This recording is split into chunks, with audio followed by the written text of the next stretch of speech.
I am recording this, you know.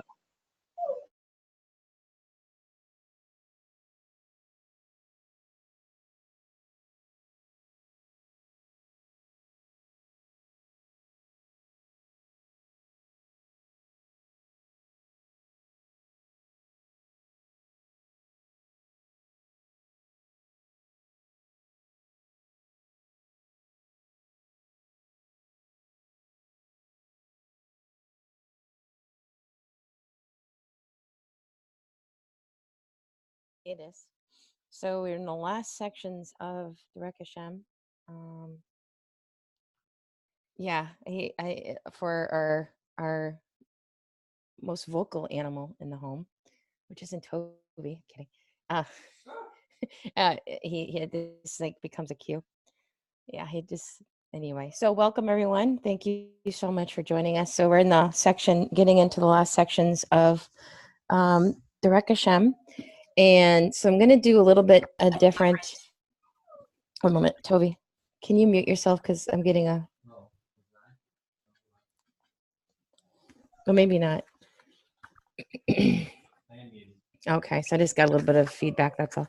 That happens sometimes. So if you have the Feldheim version in the larger text, it's page 331, but we're in section 4, chapter 7 in the periodic observances. So one of the things I like the structure of this book, and I'm trying to do a little bit of a deviation at the end is to bring in some of the concepts and ideas that we've learned. And he's ending, we just, went through this section of prayer. He went and, what is the purpose and function of prayer? What is prayer effect in the physical world, but also more importantly, obviously, is its roots in the spiritual world.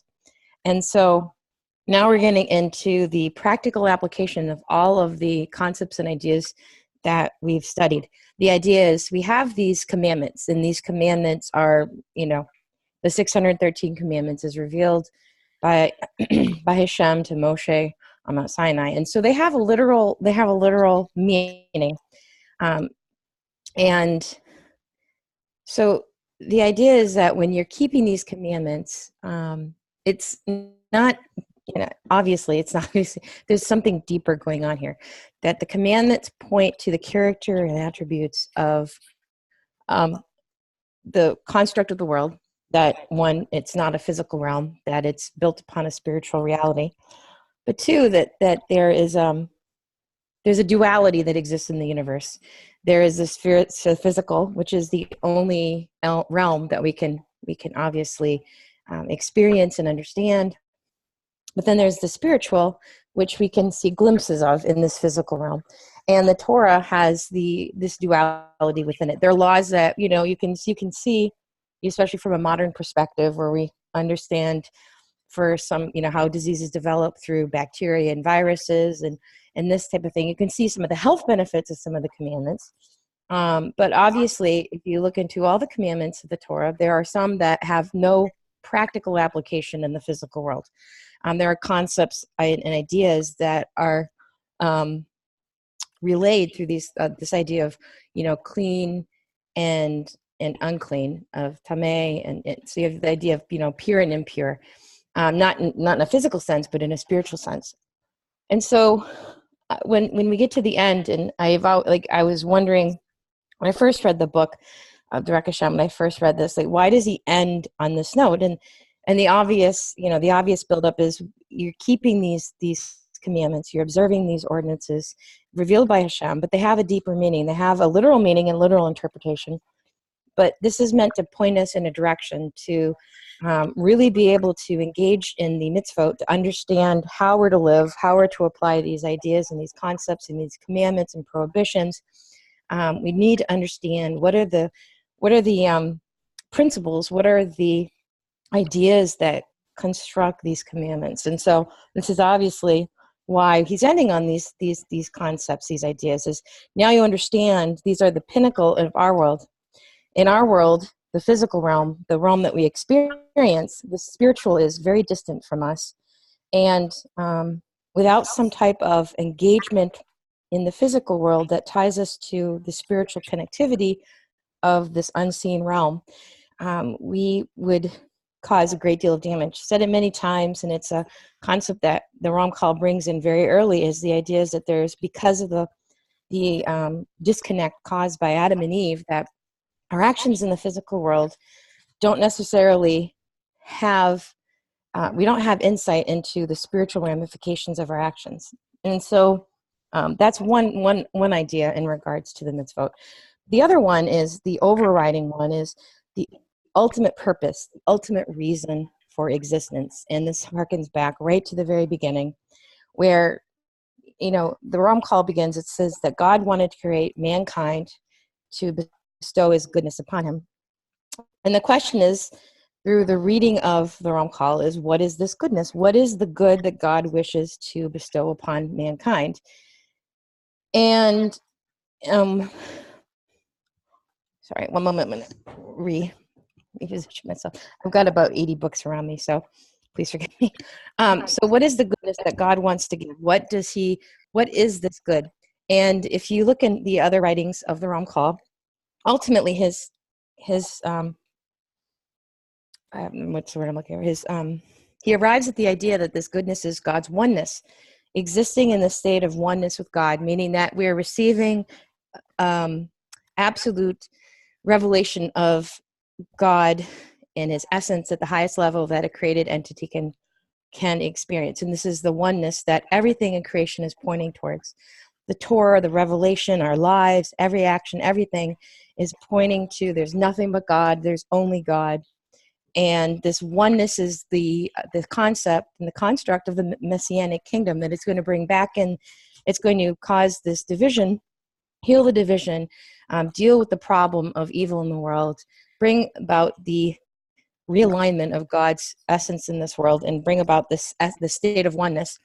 And Zechariah and Ezekiel are really, Isaiah as well, but they talk about, in that day his name will be one, and everything, even the pots in the pots in the home of people will be holy in the land. But there's going to be, through this revelation of oneness, that everything will be elevated, everything's going to be brought back into an alignment that you see hinted at in the Garden of Eden. This ability to dwell in the presence of God, to have communion with Hashem in an open, unobscured way that is possible for creation at that point. Adam and Eve enjoyed that in the garden. And the pinnacle of the Messianic kingdom is returning to that existence, back to that state of communion and devakut, of devotion and clinging to God, and becoming back to this level of oneness. And in regards to the soul, we've talked about all these various levels of the soul, the different worlds that exist. So one of the things I wanted to get into, and I got into a little bit before, was going into some of the Kabbalistic principles that underlie these ideas. And so I just want to get into, this is obviously all my personal opinion, but this, in regards to, like, what is the purpose of Kabbalah, and what does it actually do for an individual that studies it? And for me, it is a way to organize this vast amount of information into a system that can be understood, just like the Ramchal did here with all of these ideas and these various concepts. He's been able to organize them, building them principle, precept upon precept, to construct ideas. So when you get to these grand ideas like the Messiah, the Zedek, Tikkun, repair, Teshuvah, repentance, you can see some of the ideas that these actions are built upon, or these archetypes are built upon. And Kabbalah does the same thing, but it takes the attributes of God in man's interaction with God, and it asks the grand question: if God is this immense, unknowable, unreal, entity,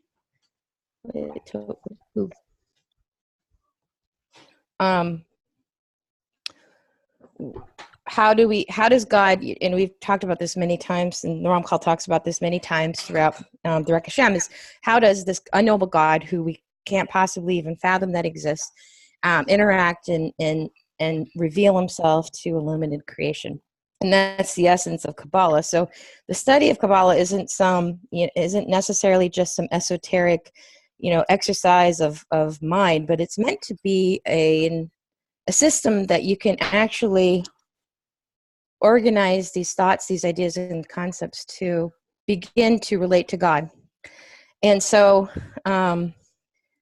anyway, that to me is some of the reasons for getting into the Kabbalistic underpinnings of this point, because we're going to be getting into ideas that sound very simple, very, very simple. Shabbat, it seems like a very, you work 6 days and the seventh day you rest, and there are prohibited activities on this day. It seems very simple, but he's getting into these concepts, and he's built, hundreds of pages to get to this point. And so these concepts, which, like the Torah itself, some of these concepts seem very simple, but the ideas and the essence of what underlies these commandments and these concepts are very deep, and they actually point to the very essence of why the world exists, why you exist, why we exist, why God exists, why the construct of Israel and sin and repentance, all of these ideas exist, and they can be bound up in just one small commandment.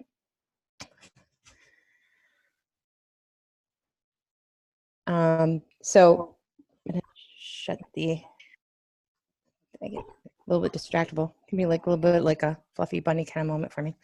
So I'm going to read a little bit, but then I want to, and this is a kind of a new format I'm trying to get into a bit. I made a couple of, we've been very blessed with some new technology, and I'm going to try and integrate it into this idea, into some of these ideas that I'm talking about, as I'm a very visual learner. And therefore, some of the ideas I want to get into are going to be mapped out in my poor handwriting with some of the very basic diagrams that I've... No. I'm going to read a little bit first. So, okay, I'll just read off the screen here. Getting into the periodic observances. So periodic observances are those which are obligatory only on particular days of the year. These include abstaining from work on the Sabbath and sanctifying the Sabbath, abstaining from work and fasting on Yom Kippur, resting on the holidays and sanctifying them, and their intermediate days, Chol HaMoed. Obligations regarding chametz, which is leaven, matzah, when they are applicable, the shofar on Rosh Hashanah, the sukkah and the lulav on Sukkot, Rosh Chodesh, Hanukkah, and Purim. The significance of these periodic observances will now be explained. So I'm going to get, so what I'm trying to do here is organize my thoughts, and I've been trying for a couple of days now to figure out, there's this massive amount of information. Some of it I've alluded to in the past, and some of it I haven't. So thank you so much for bearing with me. I'm going to try and organize this, and I haven't really come up with a good idea where to interject some of these ideas. So I'm going to read the next section, and I'm going to backtrack just a bit. So going on into section 2. The basic idea of the Sabbath is related to a fact that which was mentioned earlier, namely that for the sake of the purpose of creation, most of what is found in the world is mundane and not holy. On the other hand, it was deemed necessary that creations also be given some holiness, so that the world's spiritual darkness does not overwhelm them. These matters and their appropriate measures were decided by the highest wisdom with absolute precision, how much of the dark and mundane would be necessary for creation and how much of the holy must be added on. God delineated all of this in the proper measures in terms of both quantity and quality regarding time, space, and every other phenomenon that exists in creation. Thus, the concept of time was divided into days, those which are mundane and those which are holy. Regarding the days which are holy, there are varying degrees of holiness, some being more holy than others as deemed appropriate by God. Thank you. Further, it was decreed that the majority of days would be mundane and not holy, and the minority, which are holy, would only be in the number and measure that is necessary. However, it was decreed that the days would repeat themselves following a periodic cycle, which would be 7 days in length. 7 was the appropriate measure for the repeating cycle, for all creation came into existence over a period of 7 days, so that creation's entire being is contained in this number. Accordingly, it is fitting that this number of days be considered a complete cycle, for this cycle contains everything necessary for creation as a whole, no more being required, existence in its entirety having been completed within this interval. However, the cycle of days constantly repeats itself until the end of the 6,000 years, which will comprise the full span of physical human history. This cycle of 7 also exists on a larger scale, spanning over the years of human history. Existence is divided into 6 periods, each containing 1,000 years, followed by a 7,000-year period, which will be a period of rest. And at the end of this large-scale cycle of 7, all existence will be renewed under a new organization and order according to the highest wisdom. In both cases, regarding the 7-day cycle and the larger scale cycle, it was decreed that the end of the cycle be holy, which would bring great elevation to the entire cycle. For even though most of the days of the cycle would be mundane and only 1/7 would be holy, which is, as mentioned, is all the holiness that is necessary, still, being that the holy component is the cycle's last component and serves as a seal on the cycle, the result is that the holy component rectifies and uplifts the prior days of the cycle, so that in the end, all of man's days are made holy. The Sabbath, therefore, was a great gift that God gave to Israel. The Sabbath, therefore, was a great gift that God gave to Israel, given because his desire was that Israel be his holy nation. He did not give this gift to any of the rest of the nations in any sense, for the unique elevation which one experiences on the Sabbath is neither fitting nor intended for them. Yeah, we're done with that section. Yeah, so there's a lot there, obviously. So this is a really important idea, and this concept of sevens exists within. We see the 6 days, and then the 7th day being holy, the Sabbath, Shabbat, and creation is paralleled in epochs of time of 1,000 years of these 1,000-year periods, culminating in what we call this Messianic age, the 7th day of the rest. And so we're going to backtrack a bit and get into some of the ideas and the concepts that the Ramchal brought in. If you could go back one more, Toby. Right here. No.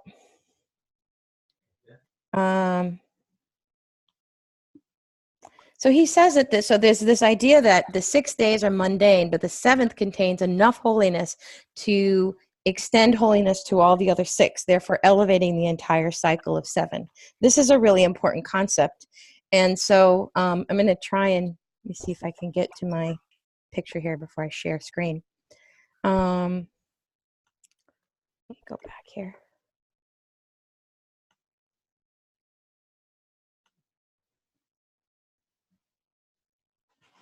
Here we go. Okay, I think I have to shrink it down just a bit. Okay, so I'm going to read a little bit of information from another book. I don't know if Toby can post it here. So it's Inner Space. I don't know, do I want to read Inner Space at this point, or?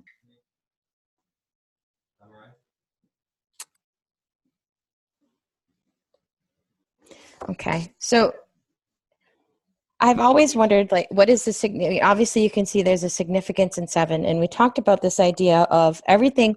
Man has a purpose here in the world, and the purpose of mankind is to, through man's actions, finish the rectification that was given to him in the garden. So Adam and Eve are placed in the Garden of Eden with the intent and a purpose to finish what God had already started in the previous days of creation.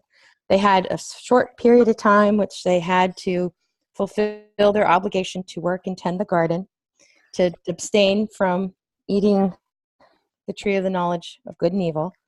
And by doing so, they would take all the goodness that God gave to them, elevate it, and bring it back to God in an elevated state, and therefore become worthy to eat of the tree in its unified holiness, which would be not anymore just a division of the knowledge of good and evil and the tree of life, but would have become one unified tree and gone into this rectified state, into this higher and higher levels of consciousness, which were, if you follow a lot of the writings, are absolutely limitless. They're infinite. The levels of and ought to have a note. The Ramchal talks about that. This, we understand the idea of loving kindness in a very minute, minuscule way. That when in the Olam Haba, being able to live, experience this the consciousness of loving kindness in all of its facets that we couldn't possibly even comprehend here. So this idea of the Olam Haba is expanded levels of consciousness and perceiving of God's attributes at a higher level. And the world to come. So in this regards, man has a very important task, and that is to finish this, that it was left with them. And the analogy I've given before is my daughter really liked to help me when she was young. They lose that in their teenage years for kids who she was just all gung-ho to really help around the house and clean. And one of the things she liked to do was help me with laundry. And so I would always leave her the socks to match and fold up for me. And so, I obviously am not going to give a toddler the entirety of a family laundry job, but I'm going to give her a sense of belonging to the family and wanting to participate. And that was her way. That was what I gave her. And the idea is this is the way that this really important concept that was able to overcome was this idea of the bread of shame. And this is one of the caveats to being a recipient of God's goodness that the Ram Kal introduces very early in the chapters is for an individual to be true recipient of God's goodness, he has to be worthy of the good that God wants to give. And there's this concept that talked about a lot, this idea of not just the bread of shame, but that person has to become good by earning that, become a worthy vessel for God's good by earning that goodness, the good that he is to receive. But there's another deeper concept behind this, is this idea of these the breaking of these vessels. There's an idea that you see in the beginning of the chapters of Genesis that there's this tohu vavohu, this formlessness and void, this world of chaos and a world of broken vessels. And so the concept behind the 6 days of creation is God is taking these various elements of tohu and vohu and building them, reconstructing them into worthy vessels. And so these correspond to the Sephirot, the lower 6 Sephirot, and their corresponding rectifications on those days to bring them to repair the vessels so they can become recipients. So the reason that this entire system broke down in the first place is these vessels were created, and there's a duality that is the template for all of creation, from the very first act of God coming up with the concept of the idea of creation down to our very lives. There's this idea that there's a primary and a secondary purpose to everything. And this is a really important concept to understand because God created a world in our world where evil can exist. And so the primary purpose of the world is to bestow good. There's a secondary purpose, though, is the creation of evil. And this creation of evil comes about through an indirect system. And this first act of, a possibility of evil existing is the first contraction, this idea of contraction of a vacated space, allowing for the possibility of evil in its almost primordial form. There's a place where God's presence is being held back or not visible. And so in the culmination of this process of contraction comes the creation, or bringing, I wouldn't call it the creation, the lowering of God's presence to the point where it can be occluded, obscured, hidden, concealed, to the point where there seems to be no presence of God at all in that space. And as a result of this created these olamot, these worlds, or sephirot. They're called, in some places are called these primordial sephirot. And their primary purpose was to exist and to transmit God's light. But the purpose of creation was not just to transmit, but also receive. So in this action, by creating these fallen, I think I might have to get into Rabbi Aryeh Kaplan's book a little bit to get in this. He's very eloquently able to state this. But the idea that the shattering of these vessels, the creation of these vessels that were able to receive but not transmit, means that they were made imperfect and therefore they shattered. It was this process, though, that creates evil. And so this is a concept, this idea of the shattering of the vessels is how does a holy God, how does a God is perfect in everything, absolutely good, everything is righteous, and these are words obviously scattered throughout the Tanakh. How does that entity create evil? And this is the idea, the concept of the shattering of the vessels, the lowering of God's, the creating of an imperfect vessel whose first purpose is good, second purpose was meant to fail, which is to shatter, to bring about evil. But this gives evil a very important essence. Its primary intent is good. Its secondary intent is to be rectified, to be broken. If something's broken, it has a possibility of repair. So evil in its essence has the innate capacity to be repaired. And therefore you get this idea, which we experience as tikkun, repair.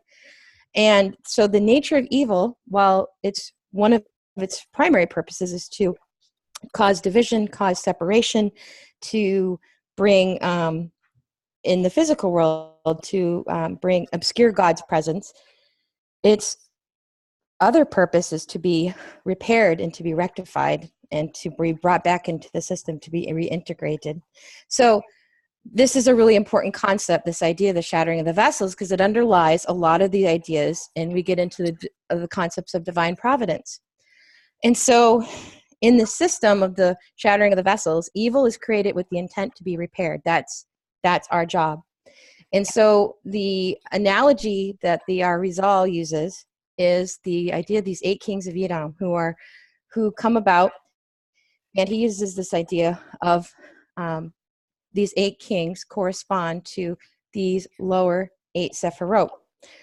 In the system, if you're that's the one thing I didn't do. I didn't get a nice diagram of all 11 together, or even the 10 sephirot, like a label of the tree. Well, welcome, Devin. So this. Sorry, one moment. So this system is really important, and this is what I want to get into, is this idea of why evil exists. And I am going to read a little bit out of Inner Space, because this idea of evil being created to be rectified, that while there's this, let's see if I can find it. I know I marked it. Now we find it here. So if you have Inner Space by Rabbi Aryeh Kaplan on page 85, so I'm going to read, I'll read a little bit about this. I'm summarizing what he said, and he said it so eloquently, I have to read it. So he says, this is one of the reasons the original vessels, we're talking about these primordial vessels, were created in such a way that they were incapable of interacting with each other. Due to this built-in flaw, they were overwhelmed by God's light and subsequently gave birth to an outside realm where God's presence could almost be totally eclipsed. So this gives us the idea of otherness, also evil. The drama of the shattering of the vessels and their subsequent rectification as partsufim, which we'll get into it just a little bit later, could give as well as receive, thus serves as a spiritual blueprint for man's ability to overcome evil and become a vessel of godliness in the world. It is only when man overcomes the concealment of the divine in his own life that he arouses a corresponding influx of light and blessing into the spiritual universes. When man accomplishes God's will below, in quotes, he causes a parallel rectification above. The vessels are then able to receive a greater and greater revelation of light and transmit it from universe to universe. Without the shattering of the vessels, there would have been no possibility for man to choose between good and evil and thereby resemble his creator. There is, however, an additional reason why the vessels were created, flawed. It was so that the actual source of evil should be something good which has fallen. Had evil been created as an independent entity, man would not have had the ability to rectify it in the form of teshuvah, repentance. Since evil originated in the highest vessels, it can now be re-elevated to this level. And he goes in a little bit more, the idea of tohu. He says, all evil comes from the universe of tohu, which existed before the creation of these partsufim, these rectified sephirot that could interact with each other. It was at this stage, while the sephirot existed at simple points, that the shattering of the vessels occurred. The purpose of the shattering, as we have seen, was to allow free will to exist. Without a realm of evil, it would be impossible to choose between good and evil. In discussing the death of the kings of Edom, we pointed out that the shattering of the vessels began with it begins with the quasi-sifra of Da'at. And we'll get into, there we go. Thank you, Toby. The first 3 sephirot, Keter, Chokmah, and Binah, did not shatter because they fulfilled their primary function to a certain extent. Because they were able to cooperate with each other in bringing the lower Sephirot to a stage of independent existence, they were merely reduced. The 8 Sephirot from the At to Malkut, however, did not fulfill their primary purpose. As a result, they were overwhelmed and shattered. It is significant to note that this is the only time that the 11 Sephirot are mentioned as constituting one unit. It is only in the universe of Tohu, or chaos, that Keter, the crown, and Da'at, knowledge, are both present simultaneously. As we have explained, this leads to the paradoxical situation where God's knowledge of the future, Da'at, constrains his free will, Keter. In order to rectify this and allow for the possibility of free choice, God must constrict and withdraw his knowledge from creation. This is accomplished by shattering the vessels from Da'at to Malkut. As a result of their descent into Bria, the world of creation, the possibility of evil and hence free choice is brought into existence. This is it. So yeah, I'm going to read a little bit further, and I'll have Tovi post these as well. As a result of their descent into Bria, the possibility of evil and hence free choice is brought into existence. In elucidating this point, the Ari identifies these 11 Sephirot of Tohu with the 11 incense spices of the Torah, and that's in Exodus 30, verse 34. The incense consisted of 10 spices or perfumes with good fragrances, and an 11th spice, galbanum, I can't remember, I'm sorry, with a vile odor. These spices were each ground separately and then blended together to be used in the temple. Since these 11 spices parallel the 11 Sephirot in the universe of Tohu, or chaos, they are therefore said to represent complete rectifications of evil. This is indicated by the addition of the 11th spice, which alludes to the elevation of evil back into the realm of holy. And it says, the Talmud teaches that Moses was taught the mystery of the incense by the angel of death. It is for this reason, when the plague broke out among the Israelites in the wilderness, Moses ordered Aaron to walk through the camp with the incense. So this is an idea of evil being a part of this holy mixture, meaning that there is a rectification, but there's also a damage that has been done. And so you're getting, like, well, what does this have to do with the 7, you might be asking yourself. Well, can I borrow your pointing skills one more time, Tovi? Can I borrow your point? No. What, your computer? If you can point to Malkut, which means kingdom, this is the realm of Shabbat, Sabbath. Do you want to elucidate us a little bit on Malkut? I can give a little bit too. So I have a few books. I'm going to shift to another book.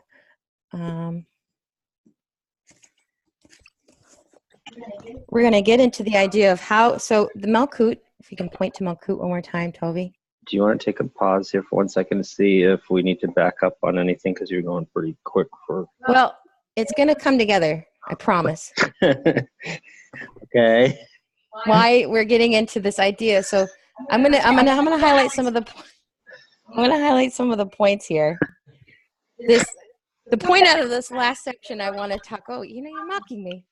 So the last section, the really important thing you want to bring out is this idea is evil is while it appears to be a separate entity to us and how we interact with our Yetzer Hara, with the HaSatan and other aspects that we call evil, it is actually an emanation of God, part of God, and exists with a cause and purpose. And therefore, the essence of evil, as it was created through this shattering process, means that evil has got to be rectified, has to be repaired, and brought back into the system. It's one of the 11 spices. One of the 11 spices that were put into the incense. So at Malkut, and each of these Sephirot, the lower Sephirot, corresponds to an individual. So Malkut, which is kingdom, corresponds to the Sabbath day, but also corresponds to King David. Tovi, now he's gone silent. Now he falls quiet. Just let me know what you want me to chime in with. You seem like you didn't hold back earlier. Oh yeah, we do that in Sukkot with the Ushpizin, right? We start at Hesed, and Avraham is over here, and then Yitzhak, Exactly. Isaac is over here. And now you gotta let me finish. Jacob, Yaakov is over here, and Hmm. Moses is over here, and Aaron's Yes. over here, and Joseph is over here, and then David is over here, and we go through Perfect. the And 7 days of Sukkot like that. yeah, and Jesse's bringing up a good point that the planets, the seven lights of the menorah, represent the great seven lights of the sun, moon, Mercury, Venus, Mars, Jupiter, and Saturn. So Mm-hmm. there are you can at all of these points you can map out these ideas, whether it be the planetary systems as they relate to the mazalot, the signs. You can map out the the avot, and The notes in the scale in music, the octave. yeah. So this is the idea within the Torah, is that there is a pattern that is being established, being utilized in forming all of creation. There's patterns of 10, there's patterns of 12, there's patterns of 8, and there's patterns of 7. So in this regards, the 11 is included because wow, wow, that was a deep whining. So anyway, so if you look, the attribute of Malkut, maybe I can't draw on it. Can I draw on this?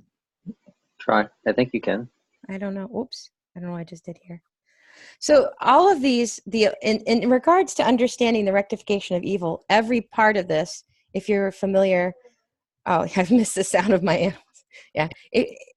So going back to this Sephardic tree, usually you only include 10. Where you see Da'at included, then that top aspect, Keter, the crown, is generally not included. And there are a lot of reasons why this is done, why it's mapped out that way. And but in regards to the rectification of evil, the system of 11 is important, and you can see the pattern of 11 very obviously corresponding to the 11 spices of the incense. So when we're getting into this idea of 7, and he doesn't really allude to it much here, but this idea of 8, and he's going to get into the Ramchal just in a few sections. We'll be getting into the idea of how 7 relates to 8, and in regards to let me see if I can find, there's one, before I get into a different book, I want to get into a beautiful, one moment, we'll take a quick break if we can. If you have any questions, I know I'm moving fast, as Tovia said, so if you absolutely have any questions at all, please type them and I will try to address them. One moment, please.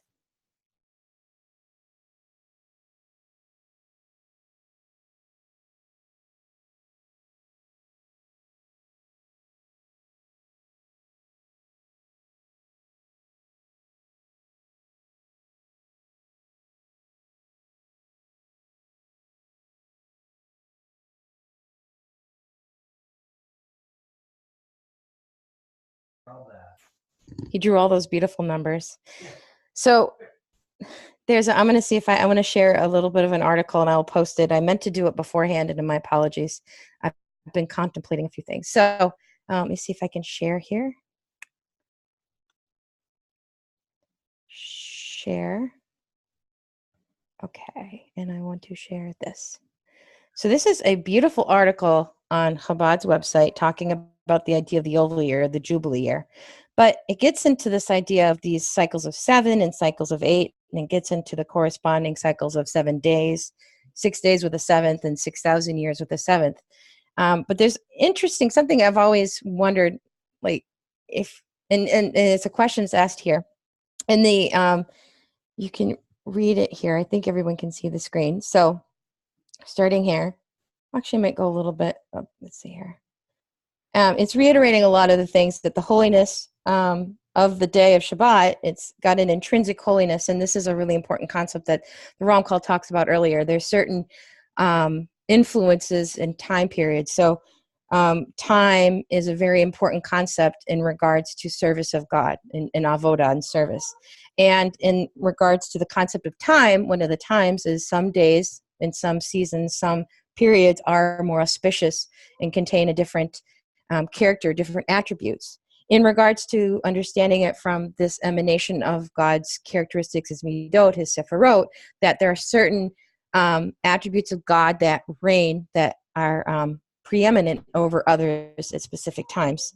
And so when you get to the idea of Malkut, Malkut is preeminent on the day of Sabbath, on Shabbat day.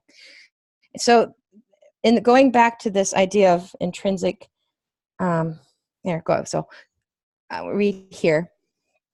See here.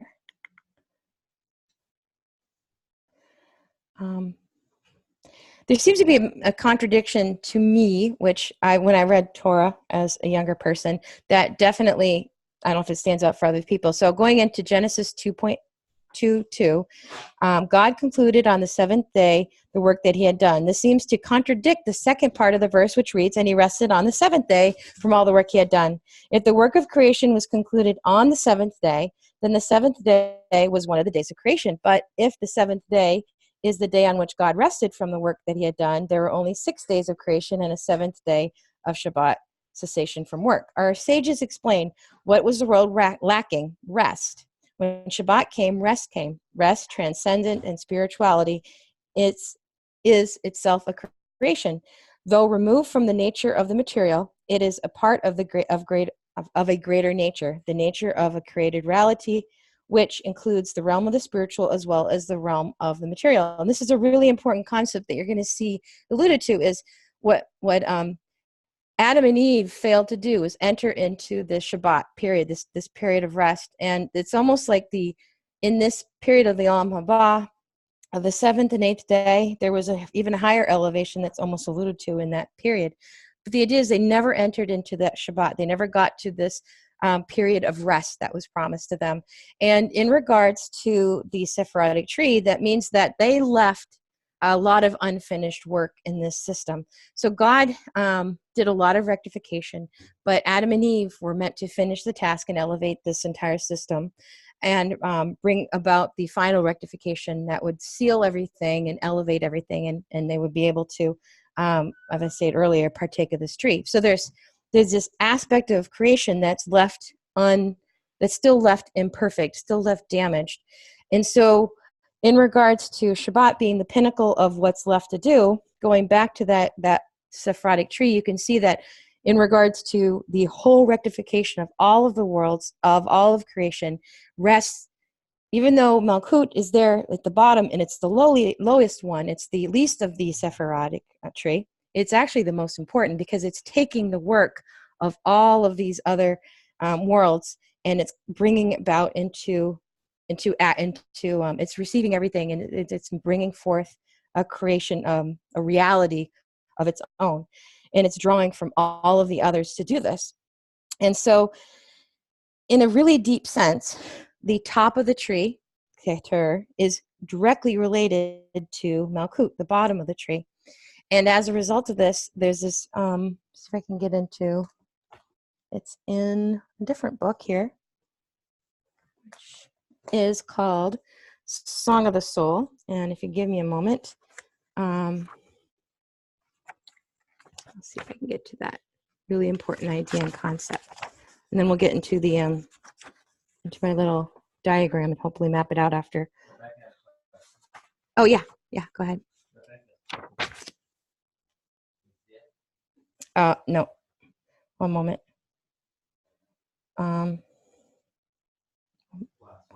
One moment. I'm gonna get to the chat. Oops, no, I don't want to do that. Sorry, the dog's got me a little discombobulated. Quite a noisy animal. I can't see the chat. Let me try one more time. Oh, there we go. So God was basically saying, fine, if you don't want to rest, you don't have to. You can go to the garden. Exactly. That's one of the, so when one of the curses is that they're not going to find any rest. They're going to work by the toil and by the sweat of their brow.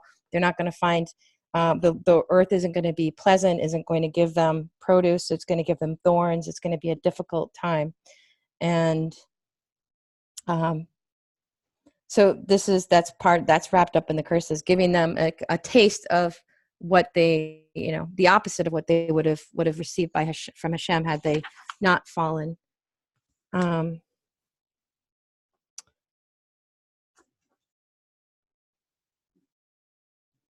see if I can find this here. So getting in this idea that the end is in the beginning, that there's a circular system that exists in this Sephirotic tree. And I'll post this article here, and I'll stop sharing so Toby can get back to his tree diagram. So I'm reading out of a book called Song of the Soul, which is actually a commentary on some of the commentaries of the Ramchal by a rabbi called Yechiel Bar Lev. And he gets into this concept of the importance of Malkut. Malkut, as you look, receives from everything. We talked about the idea of evil. Evil is something that gives limits and definition, so it's a constricting aspect. It restricts things. And good is this expansive aspect. And that corresponds to the concept, not physical, male and female, but spiritual concepts of male is the male gives, and the woman, the female, the feminine aspect, receives and brings form. So he's talking about the top of the system there, Keter. So this crown, Keter, does not belong to the Sephirot, and it is not connected to them. And this is why when you're looking at these diagrams, you'll see when Da'at is included, Keter does not become part of that system. One moment, I need to.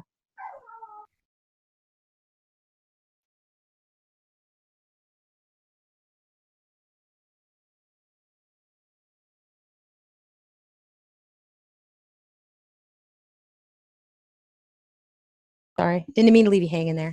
I just lost my page. Yeah, here we go. Okay, so it's getting to this idea of why is Keter not included when you see Da'at included, this knowledge, which, as we read, is this idea of understanding and of the future. And it says, Keter does not belong to the Sephirot and is not connected to them, just as the crown is not a part of the king's body, but is an ornament for his head. Indeed, the Sifra of Keter, of crown, is the loftiest and most exalted of all the Sephirot. Keter is the supreme will, the source of all the Sephirot. On the other hand, Keter is connected to Malkut, which is kingship or kingdom, since the purpose of creation is the revelation of his unity. It's getting back to the oneness. So the idea of unity is exemplified in the attribute of Keter, a crown. And the revelation of this unity is in Malkut. Herein lies the basis for the overall perception of what worship of the Creator, blessed be He, means, and what divine guidance means. Divine guidance is the system of divine providence that the Ramchal has been elucidating the entire middle of the sections of Derech Hashem. His end. So I'll read back. Let me go ahead, Ben. On the other hand, Keter is connected to Malkut, since the purpose of creation is the revelation of his unity, and the revelation is in Malkut. Herein lies the basis for the overall perception of what worship of the Creator, blessed be He, means, and what divine guidance means. His end rests in his beginning, or last in action, first in thought. Keter, crown, guides all. Keter directs all the divine activity towards revealing God's unity, and this revelation takes place in Malkut. So this idea of the absolute unity of God, his oneness, his supremacy, his perfect holiness, all of these attributes, even before they become, defined by these other aspects of wisdom and understanding and knowledge and loving kindness and judgment or might, there's this idea that all of these attributes comprise one entity, one being, an absolute oneness, a perfect world of Keter, of God's oneness. And so this absolute oneness, when you go through all of it, the purpose of this oneness is to establish a creation where this oneness can be transmitted. And it sounds counterintuitive, because in the system, for oneness to be transmitted, all of these various divisions take place. And this is exemplified in this idea of 6 areas of mundane time periods, or in this case, the 6 separate Sephirot, which culminate in this one highly elevated holy day of Shabbat, of Sabbath. And so you can see I'll get to my own little diagram, there's this idea of rectifying or going through these Sephirot, starting with Chesed, Din, Chesed, Gevurah. When you go through these yeah, 1, 2, 3, 4, 5, 6.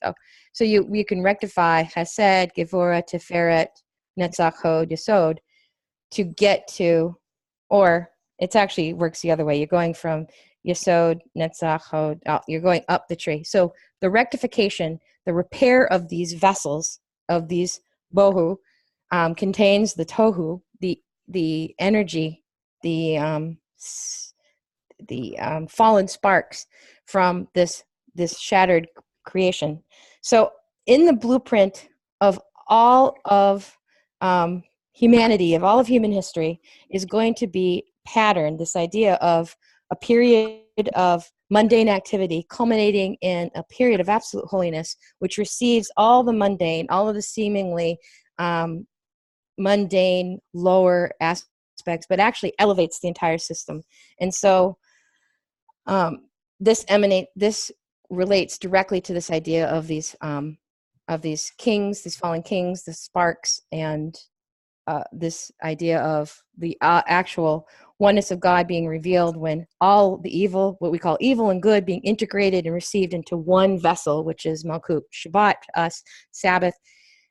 King David exemplifies this idea of being able to subdue and bring about all of these various necessary actions to bring about the ultimate culmination of God's manifest oneness in this world.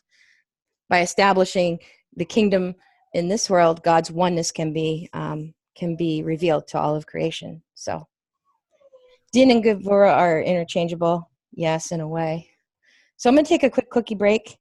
I'm going to get into the next section, and if you have any questions, please type them. Would anyone like a dog? I'm taking offers on this dog. And you're going to be trouble. Yeah, he's trouble. All right, so let's take a couple 3 minutes here just to stretch legs. There was a lot of stuff that a little unusual tonight too, because we got kind of at a stage here where we're going past the usual type of discussion into some of the nuts and bolts. Yeah, the framework, Kabbalistic framework stuff. So if you're not accustomed to this, hang in there and ask questions, and hang in there, and we're going to have tonight, and then probably one more night to finish Derech Hashem. I don't know when the second one will be, probably in a couple weeks or so. And we're going to be doing a whole bunch of other things with this room in the weeks and months ahead, Lord willing. And also some of the folks on Facebook are looking to join in and conduct some of their own rooms too using this software. So probably be a different night of the week or Sunday afternoon even for them.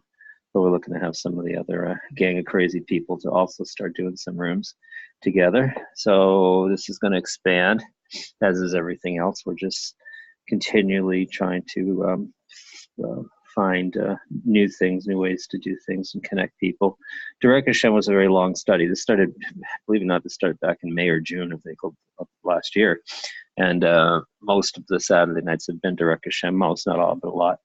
And it's very hard for a group to continue week after week after week with the same study. So, thank you for those of you who were able to make some of these. But we're going to keep other things in the future down to like, 1 or 2 evenings of study on a topic or whatever, so that it doesn't, drag on and on like this. Is kind of like playing Monopoly, it looks like a good idea, and then you end up sitting up bored and you're playing for a year, Watch your laptop over there. I see it moving.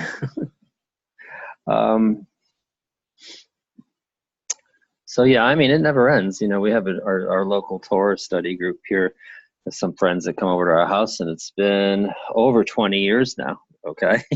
And, we still look at the Torah portions, and, it's never the same. It's always something interesting or, unique. And it's not just that we find stuff. It's just this more and more and more ability to make these kind of connections and insights, because there's more information coming out all the time. There's just so much great wisdom that has been written, fortunately for us, over many centuries going back, and with technology, with translation into other languages and everything, the stuff in this generation is becoming available.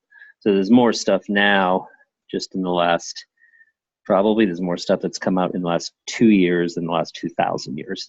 That's just a crazy thought, but it's true with with everything that's out there, videos, audios, articles, and everything else. It's just gone.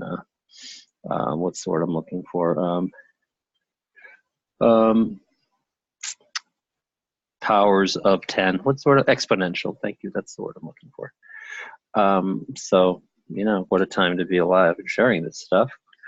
So, yeah, we're going to be doing some different rooms and also some interesting projects. We are looking to start sometime this year a project regarding prayer and communal. Is that the word? Communal or community? Communal prayer. And that's not just, that's going to actually go pretty deep in terms of what we're looking to do there. It's going to be our like a little laboratory to investigate some things there. And we have holidays coming up, of course. Purim will be fun to do. We'll do the Matrix movie stuff. Matrix movie night soon. We'll do a thing on dreams one night. We'll announce these well ahead of time and put them on a calendar so people can be prepared to bring their thoughts and voice their whatever they have to say. Especially on some of those fun, we're trying to make it more interactive. The stuff with Derech Hashem and all is great and it's educational, but we're looking also to have things that are more interactive and get more people on the microphone and typing things, etc. So we can all help each other out and learn together. I think we're getting near. I think you're. Are you going to use your clever little pad thing? Oh, we get some $7 technology to share here. Yeah, seriously. $7 program that took 7 hours with a Microsoft expert technician to get working on her laptop. Yeah, so this is quite a story behind this. And whenever you're ready, I can surrender. I'm ready to sing in another minute or tap dance or something.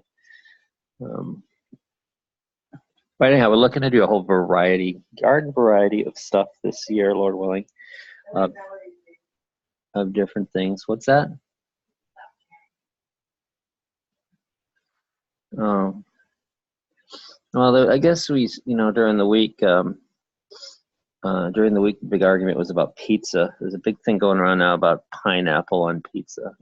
I don't know why these things start, these little internet fads, Pineapple on pizza, I would never eat it.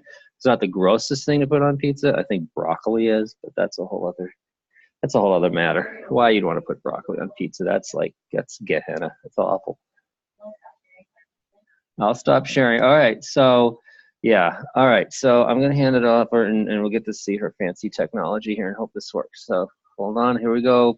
If you're out in the kitchen, come on back. We're going to resume in a second here. Okay. So let's see if I can share and make this work. Okay. Share, I believe. Okay, can you see that? Nice. Okay. So there's I wanted to be cut off at the top, I think. How many? Yeah, I wanted to start with da'at. Yeah. Okay. So this idea of, I gotta change my screen and hopefully it won't change everything here. Okay. So I'm dog wrangling at the same time. So this idea we're looking at, can you see this? Yeah. How do they spell it? Is it CH? Yeah, or KH. Chut, okay, Malchut, which equals Shabbat.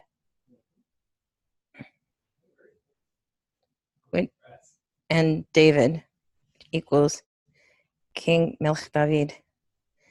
King David. Okay, wow, see It's not doing it all. I got to learn how to write with this.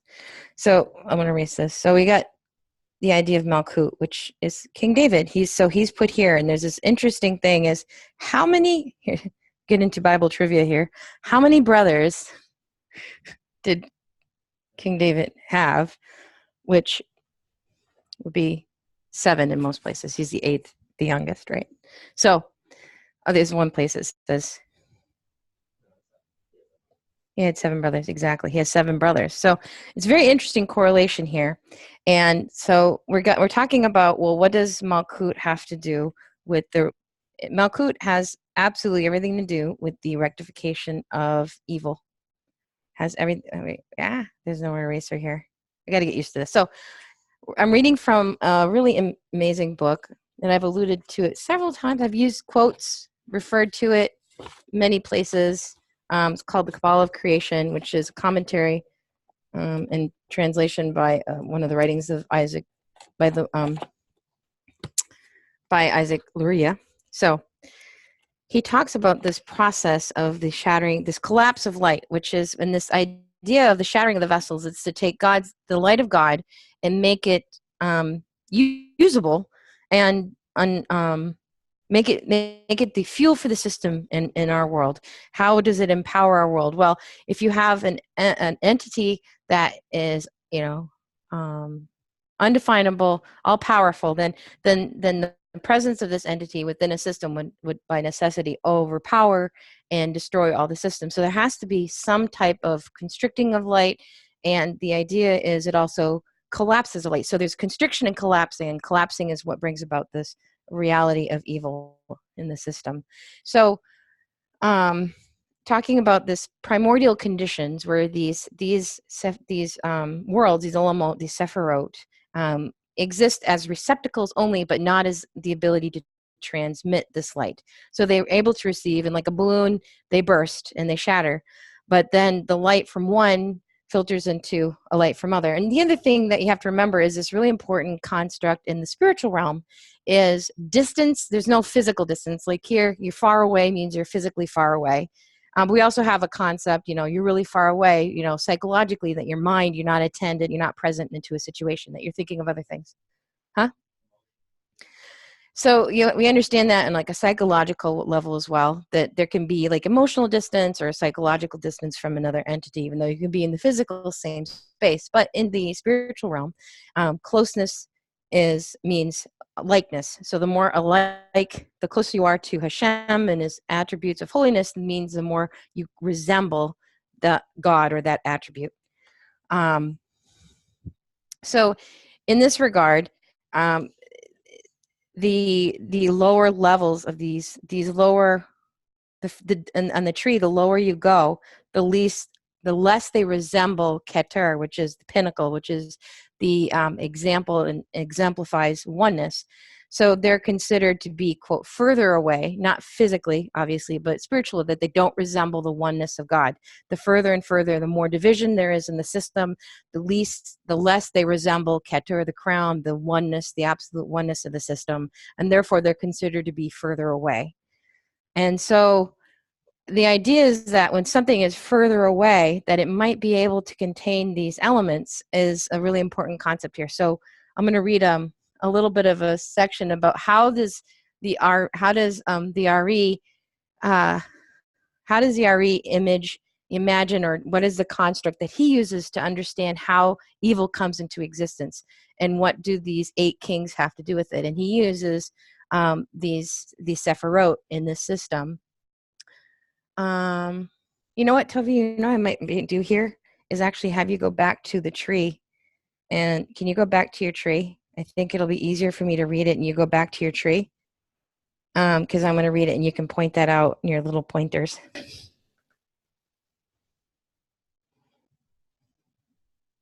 Okay, so when the light emerged from intuition, thank you, which is Bina, and radiated toward the 6 directions below, the first sphere to emerge was knowledge, Da'at.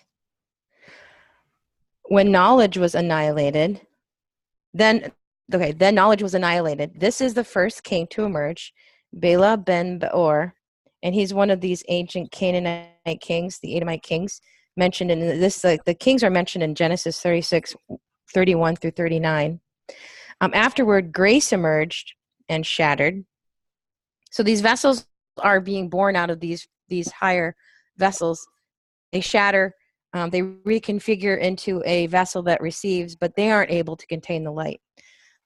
So this is the first. Okay, so afterward, grace emerged and shattered, and the vessel collapsed and fell, meaning he was also unable to bear the light. Then strength emerged, and he was also, then strength emerged, shattered, collapsed, and fell, and this pattern continued with all seven. So remember, the idea in spiritual realm is falling means to descend to a lower level, to take on, to be further away from Yehud, from this oneness, this absolute unity.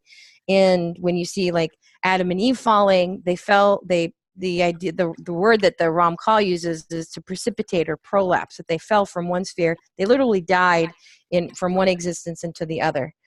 And so these are the kings of which it is said, one ruled and one died, and another ruled, and so forth. Each king in turn ruled and died, even though the sphere of grace had shattered and collapsed. The light did not rest or disappear, but continued to expand and radiate into the seven lower spheres. To see if perhaps they would not shatter, and perhaps they would be able to contain the light due to their distance, meaning not their physical distance, but their dissimilarity to Keter.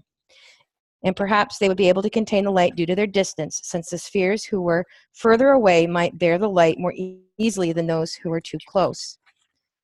All seven vessels shattered and collapsed, for they were not able to contain the light expanding and emanating from within them from sphere to sphere. Since the lower vessel was of less capacity and stature than those above, this lower vessel could not bear the light, even though he was the furthest away. When this light reached the base, two illuminations entered, one for the sphere itself, and one to transmit to the next sphere, sovereignty. Since the amount of light was so brilliant, the base could not bear the light and shattered like all the others. By the time this light reached sovereignty, it was contained within, and sovereignty was not destroyed. She was able to receive and bear the light. This is the real meaning of the scripture that says, the son of Jesse, Yeshai, the Messiah, lives upon the earth. Therefore, the base foundation is called the foundation of life. So you can see, Malchut. Base. Oh, base. Yeah, sorry. So the foundation of life, are you typing? Oh, wow, look at you. So the interesting thing is that there's this correlation to this intimate relationship between Malkut and Yesod, but we're talking about this idea of a 7-8 relationship. So Malkut, King David exemplifies Mashiach ben David in that there are certain attributes that are going to be attributed. There's certain characteristics, there are certain archetypes that exemplify the work and the mission of Mashiach ben David within Jewish thought. And in regards to this is exemplified in the story of creation. The pattern is set forth that there's this mundane activity, there's a period of holiness that seems to be reduced, entering into a period of holiness, which seems to go and sanctify all the other 6 days. So in regards to our work, a lot of the Kabbalistic literature, a lot of the ideas of that you find in underlying the more Kabbalistic, more esoteric principles that underlie the elements of how divine providence works are based upon this idea of rectifying or repairing these vessels to reestablish the flow of energy, the Orient Sof, this light from God, to reestablish this flow from Keter down to our world. So it's almost like the energy, like energy is flowing, and every one of these worlds can either, due to their damage, constrict the light or completely cut it off if they're completely destroyed. So I'm gonna, what? Your drawings, they're cute. Thank you, I appreciate it. So sovereignty meaning Malkut, the lower Bina. Well, there's an interesting thing I want, and so getting back to this idea of Shabbat in its holiness. I know I'm scattered around 8 books. My apologies today. So we see that the pinnacle of all this work, the pinnacle of God's oneness being manifested in our world, is exemplified in the concept of Shabbat, of the Sabbath rest. And as we see very clearly, that this idea is that when Adam and Eve were in the Garden of Eden, they failed to get to this level of rest. They failed to get to this period of Shabbat rest, whatever that meant. And so we're kind of stuck in this period of 6. So we're stuck with this rectification for these 6 sephirot to bring about some kind of a repair. So we talked about the very beginning, that when Adam and Eve were in the garden and they failed to fulfill God's command, which was don't eat from that tree, they ate of the tree. Not only were they unworthy to eat of the tree at the point, which caused severe damage to themselves and to all of creation. As I stated before, they left this work undone, and they should have been annihilated. So the idea that the Ram Call talks about is this idea, the gift of otherness, your sense of self, your sense of separateness, the sense of will, the ability to exert will to cause an effect in this world. Adam and Eve were given a sense of identity, a sense of separateness, a sense of will, and they were commanded to utilize this will, their own ratzon, to emulate their creator, which is to build and to rectify, to repair and return. And so this is a pattern that is established before Adam and Eve are even created and placed in the garden. And this is this idea of taking a fallen aspect, the fallen sparks, the tohu vavohu, reconstituting it into a holy vessel, utilizing that to gather the energy of creation to rectify and return tikkun and teshuva, to repair and return this light back to the origination, which is to God itself. So God does this, lays this pattern in the 6 days of creation leading up to the 7th day. And therefore you see in this pattern, the 6 seems to be separate from the 7th, but in fact they are one.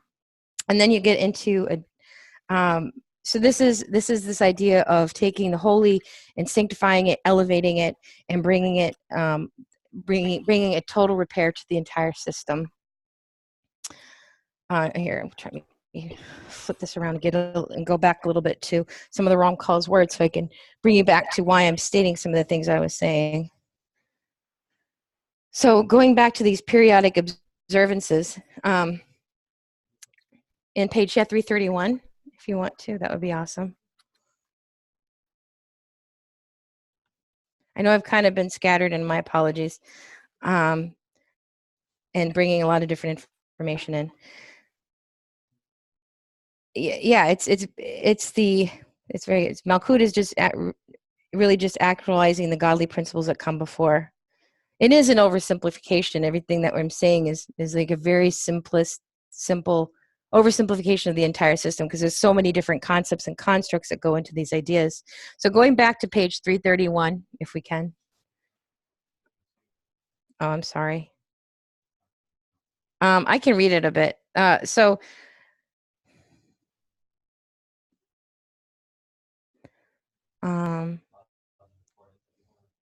Oh, you paused the recording?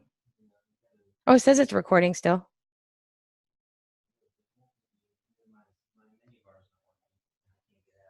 Oh, that's fine. I can read it. So on page 331, it says the basic idea of the Sabbath is related to a fact which was mentioned earlier, namely that for the sake of the purpose of creation, most of what is found in the world is mundane and not holy. On the other hand, it was deemed necessary that the creations be given some holiness so that the world's spiritual darkness does not overwhelm them. These matters in their appropriate measure were decided by the highest wisdom with absolute precision. So there's a very important concept, is that as paralleling the work in the garden, there was a mundane, less holy existence that Adam and Eve were created or were brought into in the garden. They were meant to work for a specific period of time to elevate these mundane aspects, these fallen sparks. They seem to be less holy, and their appearance seems to be separation from Hashem. There's a sense of separateness between Adam and Eve. There's a sense of separateness between Adam and Eve and God. And in this venue, they're they're placed into a situation that seems there's in the separation between God and man, there's a mundane aspect to creation, one in which they have a test. The test is, are you going to do what God said? We realize and we know intellectually that God is always observing. He's always consciously aware of every moment, because God is the creator. Every moment, taking every aspect of creation, consciously bringing it into reality at every moment. It's like a TV screen, those old TV screens, constantly renewing the picture. And so Adam and Eve had an awareness that God was present at all times, even if they couldn't perceive his presence in the garden. But it's this hidden aspect, this hidden aspect from God that brings about this sense of mundane, but also gives us the venue to do the work in which we're called to do. So there's 6 days of work, there's 6 days of toil, at which we have the pattern in our world. 6 days that God took what seemed to be fallen aspects of creation to repair them, to rectify, to bring about a holy creation, which was the creation of our world and the creation of Adam and Eve. And so Adam and Eve were to parallel God in this aspect, to take the venue of the garden with its hidden and its mundane things, and to do a work which was pretty simple in that respect, and to bring it to an end with an elevated period of holiness, to be able to, through their actions with partnership with God, to rectify themselves, to rise above the mundane aspects of their existence, which gives them the test, that God isn't present, but also gives them the ability to do the work they were called to do. And as a result of this, they could go into this period of rest that was promised. They failed to do so, but we have the same pattern. Now we have 6 days of toil. We bring all of that in to our 7th day of rest. The Shabbat is definitely sweetened by the gifts that, the blessings that we have. And so in this world, because we live in a greater period of physicality, because we live in like the Ramchal uses constantly, is this period of coarse darkness where things aren't even just mundane. They absolutely there's a plausible deniability built into our creation in the physical world that God does not even exist. And it can seem pretty silly, especially in a world where, for most of human history, a lot of people still live this way. You choose to take an entire period of time out of your week to not work, can put a lot of people at jeopardy. So the built into this system, into this pattern is trust, and trust that there is a reward at the end. So you see that Adam and Eve falter in that aspect of trust, that there is a huge amount of trust that is built into the entire system of 6 days of mundane activity and a period of rest and abstaining from our work and our toil. Because we live in a world that has been damaged, the very aspect that from the very beginning, the Ramchal elucidates that Adam and Eve changed the entire system of creation, and caused this physical world, which was meant to be a vehicle to bring us a capacity to serve God, now becomes our enemy. And as a result, it can seem very counterintuitive in the physical world to take an entire day out. And in the case of the Jubilee cycle, to take an entire year out of planting and earning a living and providing for your family. So there's a huge amount of trust that's put into this system that you can see these patterns are building. And so all of these days of the week correspond to these 6 lower Sephirot, which culminate, all of these 6 filter into the pinnacle, the ultimate receptacle of the entire system, which is Malkut. So in regards to this, you can see that when you look at 6 days of mundane activity or fallenness, or a period where God's presence can be obscured to greater and greater degrees, you can see this pattern ultimately leading to this idea at the end there's a period of holiness, that the entire system will be redeemed, that there's enough holiness in that final action of Shabbat, of the Jubilee year, of the coming, the 7th, going into the Messianic kingdom, to bring sanctity, to bring meaning, to bring a revelation of God's oneness. So the idea is that all of the periods leading up to the seventh day are going to be a revelation at the end when you enter into that seventh period, that seventh rest, the Messianic age or the real Shabbat, that you're going to be able to see that all of the aspects, those mundane 6 periods, were a necessary part of the entire process, that they needed to feed into this seventh day to bring about that's the Ramchal says about the Zadik, that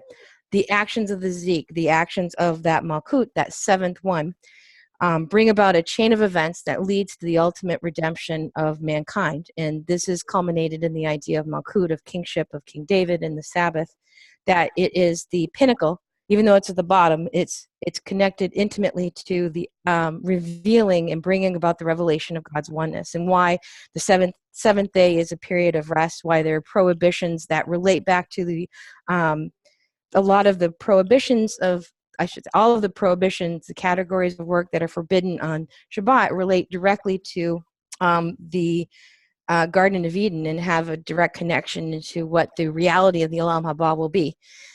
And so looking at the seventh day or the Jubilee year or the 7,000th year as being this period of integrating the mundane or the less holy or the seemingly fallen parts of the world and bringing it back into the system, bringing meaning, bringing purpose, bringing intent, which is the entire underpinning of Hashgacha, of divine providence. The system is meant to be to get us through this period. Every part of Hashgacha, of divine providence, are systems built in to bring us to this Messianic age, to bring us to Shabbat. That the provisions that God gives during the 6 days are there to sustain you till you can get to Shabbat, to bring you back into this rest. And again, in this physical world, it seems the true reality of entering into Shabbat rest and its real spiritual intended purpose is not really felt in this world. You can try to draw down aspects of God's holiness into this day, and we're commanded to do so. Shemor v'zachor. So you're to keep and remember. You're to guard and keep the Shabbat. You're to bring oneg, to delight in this day, and failure to do so has dire consequences for the next 6 days. And you can see that Adam and Eve in the Garden of Eden, their failure to bring oneg, to say the last thing, all they needed to do was wait to that period of time and say, "Boi kala," come my beloved, and enter into this really this rest period that is the true existence of God in His pinnacle, where He's king over all of the world. And so they failed to do so, and so we live at this very diminished state as a result.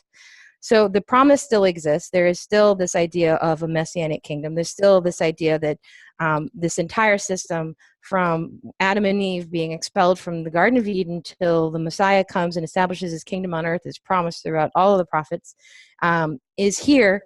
What everything that transpires in between is absolutely necessary to get us to Malkut, to that seventh day, but that this overarching, the trump card in the entire system is Keter, is this overarching principle of bringing about God's oneness into creation. And that is done through, that is the goodness that's promised. This is the good that is given to those people who are worthy of it, is to exist in a oneness, in this intimate, I think the Ramchal using the analogy. I think Aryeh Kaplan says that this idea of devakus, of this clinging, is like two dates that are like rubbed together till they're indistinguishable from the other, to be integrated back into the system. And that's the ultimate purpose and intent of creation, and that's the goodness that we are to receive. So, and that's why and getting further on into these ideas is the idea of that these 6 sephirot, these, and I'll go into what I mean about being repaired, that there are tzaddikim. One of the primary directives of the tzaddik, of the righteous individual, is to clear the channel for us, to reestablish the connection so the flow of God's light can be reconnected to us as an individual when we pray, when we do mitzvot, when we seek to serve God, that we are bringing tikkun, repair, like the Ramchal says, to aspects of our soul, that we're repairing the links in the chain so that we can bring down this light, that we can reestablish our connection, and we can and that's what all of this system is for. It's either one, keeping us from being annihilated and giving us time, or two, it's allowing us to repair the damage that we've done or that has been done within creation. There's two of these aspects. And so, as I was saying, the primary role of the Zadik in the system is to repair these vessels, to reestablish this connection, to clear the channels, to shovel the driveway and the walkway so you can get to your car. That's the analogy I use when I think about this, is clearing the path for us.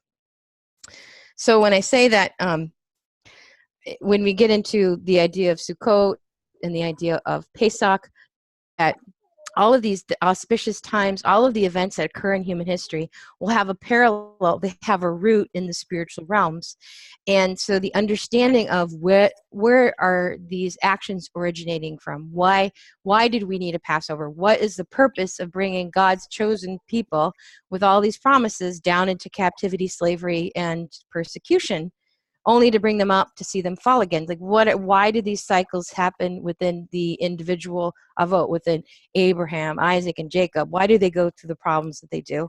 Why does an individual go through, certain aspects of testing and blessing, of joy and sorrow? Why do we personally go through that? And the idea is that all of this has been established through these different midot, these different attributes of God. And our actions, by either turning to God and utilizing our will to nullify our sense of self, our sense of want, our sense of I in the service of God, or extending our sense of will to do opposite of what God would require, to cause damage. That's this entire system. We're either bringing damage or repair to our own soul, to this entire system, to these different worlds. So we're directly connected in essence, and it sounds very heretical to some people, but we are literally, if everything is Ein Od Milvado, if everything is God, then you are an emanation of God. You are an aspect of God in this world. Your physical being, your spiritual self is all an aspect of God. You are, in essence, you are an aspect of God. So that doesn't mean you are God in the system, but that you're an emanation. You're directly connected to a divine reality that you can't comprehend in the physical world. And this is the idea if you go back and you read about the levels of the soul, at the absolute level of the soul, we're connected to this Yechid. We're connected to the oneness of God in this really high level. And the curse of the physical world, the curse of the damage that Adam and Eve caused in creation, is that we don't have that connectivity. We don't have conscious connectivity to our soul on a continual basis. There can be breakthrough periods of time where we're able to connect to our higher spiritual self, and we'll get, we can reestablish that connection. Some people, when they have this connection on a continual basis, those are the ones that we call the Zadikim, that they have this consciousness, this higher level of perceiving reality and the world and God that we don't have. Some people have tastes of it, others never get it at all in their life. They live at the level of the nefesh, of the animal, and they never comprehend or want to spend time on spiritual matters. And so in the system, the idea is that all of these actions, whatever they do, originate from these causes. The Sephirot are causes of everything in the system. And so one of the rectifications for the vessels that we talked about the primordial vessels that bring about a state of evil, meaning that they could receive, they were take, but they couldn't give. And that is the opposite of the true reality of God and the purpose of creation. It's supposed to be a confluence of giving and receiving. So as a result of this, that system created the reality of evil. But the rectification for this system comes about through the partnership of these different Sephirotic emanations of God to bring about realities. And so when these Sephirot work together, then you get something called Hanhagot, which are realities that are part of the system of divine providence. So there are interventions there are intermediaries that step in the system to save the individual and all of creation from annihilation due to the actions of mankind. And so that is the rectification that brought about the ability to receive and to transmit, brought about these realities to bring about either judgment loving kindness, or a mixture of the two, the Chanhagos, in which most of us live, which is Rachamim, which is the reality of mercy. And so when we look at entering and serving Hashem, we're going from the bottom up. So we're going to get into in a little bit further about this idea of like Sukkot and the lulav and the rectifications that certain times and times not only in the week but also in the year bring to us. And one of the major rectifications of Sukkot is understanding that you have these, recognizing the Tzaddikim that have gone before us and the rectifications they have made. And one of the important aspects of the construct of the Tzaddik is a conscious connectivity to that individual. Anyway, are there any? Yeah, there's different levels of giving and receiving, and there's a really, on Derech Hashem, I put a very, I linked to really, there's a series of different levels of giving. I'll have to post that link. So going back to Derech Hashem here, he talks about in this construct of rectification of mundane division is this construct of time and days, which again gives us the venue, one of the realities, to give us a separation between holy and mundane. And so anyway, I don't know if any of the things I've been saying give you an idea of why the 6 is important, but I'll get into how this, let me see here, how this goes. I'm going to set up something real quick. Any questions or comments you can.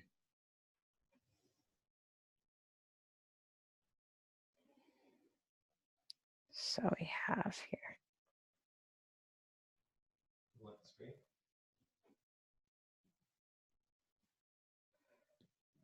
Yeah, I think so.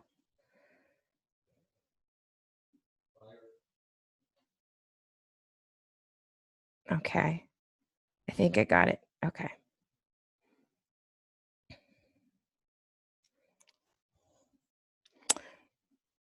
And we go back to here and share. If you have any questions, also don't be afraid to speak up on the mic. Share. Okay. So in regards to these gates, so we have the work of the Tzaddikim before us. We starting with Abraham. Sorry, let me change my computer a bit here.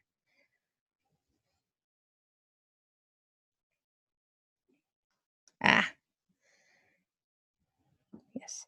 So Abraham is the attribute of sorry, my pen knew it. This pen thing here of Chesed. So Abraham exemplifies the attribute of Chesed almost to a fault in his life, but he is obviously the Tzaddik. He brings about one of the first rectifications, and this is he is bringing repair to the vessel of Chesed, loving kindness. And the work that he does is to reestablish the connection at Chesed. Now he has a son, Isaac, who exemplifies Gevura, or what's a good? I'm like strength. I'm trying to think of a good power and restriction. And so he loving kindness. So Gevura or strength, or I wouldn't call it din, but strength.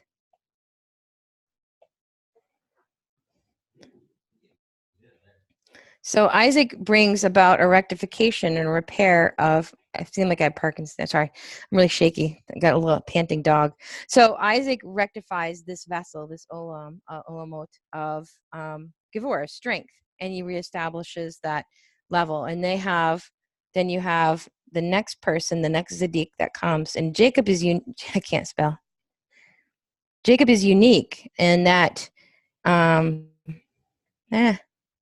Here we go. Why am I? No. Jacob is unique in that he has two wives, and there's a whole amazing series done by a rabbi named Rabbi Kessin that talks about Jacob and Esau and Jacob's life. So Jacob rectifies this idea of what we call beauty or tiferet. So one of the things in this system is, let me continue on this thought before I jump around. So Jacob is beauty. So then at this point, you see Jacob going down. Well, first of all, he has a wrestling match with Hasatan, who changes his name to Israel. And then they go down to Mitzrayim. Out of all of this trials and tribulations come two people, Moses and Aaron. Aaron, yeah. So out of this trials and tribulations comes Moses and Aaron. And somebody who's not present but in living but is present in body is Joseph. So his body is taken when Bnei Israel leave Egypt. They're taken along. So Moses, Aaron, and Joseph. Joseph worked in Egypt to rectify this vessel, which would be Yesod. I can't even think of a good. What would be a good English for Yesod? Synergy. Okay. Hod is splendor, right?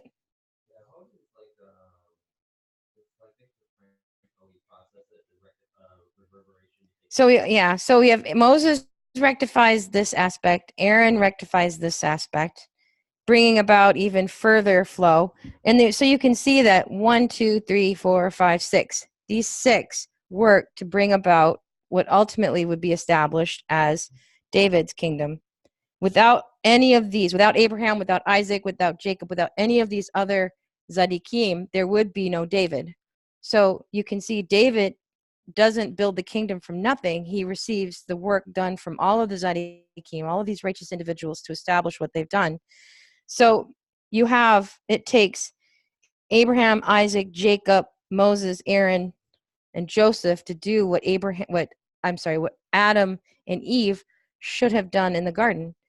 And so all of the work of these Tzaddikim are to bring about the revelation of a kingdom on earth, which David is able to do. A culmination, he takes the land, so David exemplifies all receiving the work done before him. He didn't build the kingdom from nothing. So they're able to bring about a rectification of these 6 realms, these 6 worlds that were left damaged. But the very interesting thing is, if you think about the idea of these broken vessels, the first one that shatters is Da'at. And that, if you look in the system, the rectification is only taken place from Chesed and Gevurah down. So Chesed, all the rectification. So you still have this state of Da'at that has not been rectified. It has not been dealt with. And it's very interesting. But you can see...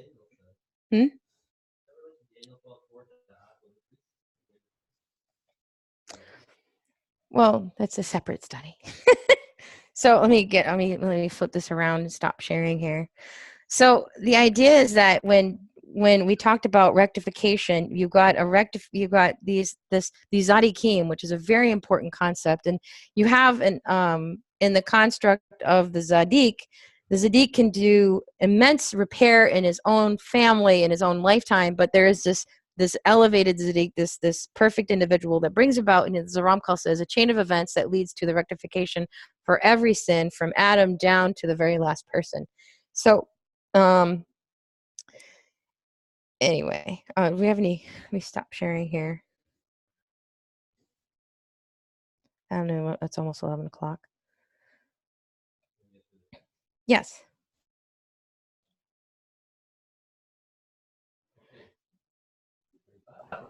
So it says there are different ways to show loving kindness. Sometimes the kindest thing to do for someone is to not help them. know what I mean? Oh, let me answer. I need to go back to sharing, and then we'll finish the text. Sorry, prematurely stopped sharing here. Let me share my screen, and I'll answer. There's something unique about. I meant to. Thank you for reminding me, Rebecca. I meant to talk about this. There's a really unique aspect to how all this system works. So again, remember, this is just this. This is this. Let me see. How do I get rid of this? I don't even know. So, this system is really a way to understand how God interacts in the world. You know, I don't, one of the imperatives when you go in to study this is you don't take any of these attributes and separate them from the others. This is a system of whole. These are just different emanations of God acting in these conditions, and the condition of loving kindness, and the condition of judgment, and the condition of restriction. So if you see in this system, these top three, this is Keter, which we've been talking about here. And then we have Chokmah. I should let you go. Do you want to go? Sorry, little hot doggy. Chokmah, and then you have Binah. So in this system, these three they work in almost perfect symmetry. That Keter is this overriding, is the absolute exemplification of oneness in the system.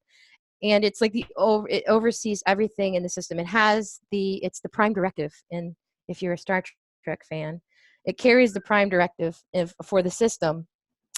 And so it answers every aspect, filtering down from Keter down to Malkut, answers to this prime directive, which is Keter. So Chokmah, and this is how, and this is a very simplistic way to understand this concept. So this is the side which we call the masculine, or the expansive. And then we have the restrictive. I can't spell. How do I spell it? Spell for me, Toby. I'm nervous. I don't know. Restrictive. Okay, thank you. Okay, so we have the expansive side, which we call the masculine, which is the giving, and the restrictive, which we call the feminine. So the interesting thing about this system is at this high level, which is called when these three work together, it's called the mind of God. And so they share aspects. They are perfectly balanced to the point where they're absolutely symmetrical. So Chokmah is the first emanation, the first world to be derived from, to emanate from the crown, or the will of God. And this even though it's on the expansive side, it goes from absolute possibility to only one thing, which is this concept of Chokmah. Chokmah is you'd explain it as, determine of all the possibilities and all the possibilities that exist, that you can, all the decisions you can possibly make, whether you want to go wearing a shoe on your head to work, to, dressing nicely in a suit and tie. There's so many possibilities. Chokmah takes all of the possibilities that could possibly exist and brings it into one idea. And then Binah, which is the counterpart, takes that idea and brings it into reality, saying, oh, if you're gonna wear a suit and tie for work, then you're gonna need a tie, you need to get your suit from the dry cleaners, you're gonna have to iron your shirt, these kind of things. So they are perfect partners. They're perfectly balanced in that Binah, understanding, contains aspects of wisdom, and wisdom contains aspects of Binah. So they're perfectly balanced. They're perfect helpmates for each other. They were the blueprint for Adam and Eve, being perfect, balanced helpmates to each other in the garden. And at this level, there's this perfect symmetry where the sense of otherness doesn't really exist. Therefore, Adam and Eve and creation itself can't exist because of this perfect symmetry. If you have a perfectly symmetrical system, it's closed, and there's no distinction, and there's no differentiation in that system. And so getting back to Rebecca's side, out of this, for the world of choice to exist, something else, there has to be a sense of otherness, there has to be a sense of imbalance. So you can't have perfect symmetry. So the solution to this problem is this idea of Gevurah and Chesed. Oops. So I'm learning how to use the eraser here. So in this, so the system here, we have Chesed, which is loving kindness, and Gevurah, which is restriction or strength, judgment, din, they're very different than Chokmah and Binah. Chokmah and Binah contain aspects of each other. Chesed is defined by not being Gevurah. They're defined by their opposites. In a Venn diagram, they don't touch. Chesed is not Gevurah. Gevurah is not Chesed. They're opposites. Therefore, there's a choice. There's good and evil. There's expansiveness and there's restriction. When you're in the world of restriction, there is no expansiveness. When you're in the world of expansion, there is no restriction. And as we talked about at the very beginning of the study, is in a world of Chesed, nothing can exist. There's no otherness. It's only Chesed. Therefore, nothing else can exist in this world. So that's not an ideal state of existence. In Gevurah, nothing it can exist at all. There's so much restriction that nothing has breath or life. And so, therefore, nothing can exist at the other end either. So you need a balance between the two. And this is this idea of Tiferet. And so the balance between the two is, this is the aspect that brings creation to the next level, meaning it knows when to draw from Hesed, when to draw. It's like the dam that holds back both, and it brings the flow. It mixes the flow together to the next level.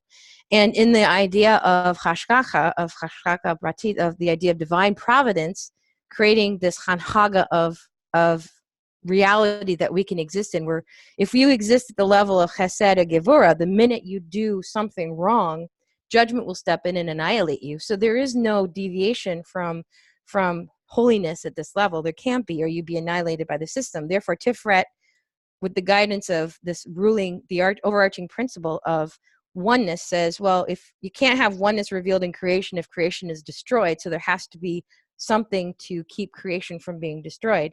So Tiferet takes both of these, the aspect of absolute loving kindness, which will not allow creation to exist, and the absolute aspect of Gevurah, and brings it down into a new reality. And this is the reality, that Hanhaga of Rachamim, of mercy. And on this tree, this is Hanhaga is like a reality. It's like it's like a reality that we live in. You can live in the reality of judgment. Some people feel that the Hanhagos of judgment and their actions that take place from that aspect. And then we have Moses and Aaron and Aaron. And so they are, and this was the other part I wanted to read, and see if I can find it. I'm trying to remember which book it's from. Oh, it is. Okay, it's from Song of the Soul. And so to balance this out, to keep the world from being destroyed and overwhelmed, there's this idea of divine providence, which steps in the system of divine providence, and that's called the Hanhagas, or the reality, or the reality of Rachamim, of mercy. Let's see if I can find where that is. I think it's right here.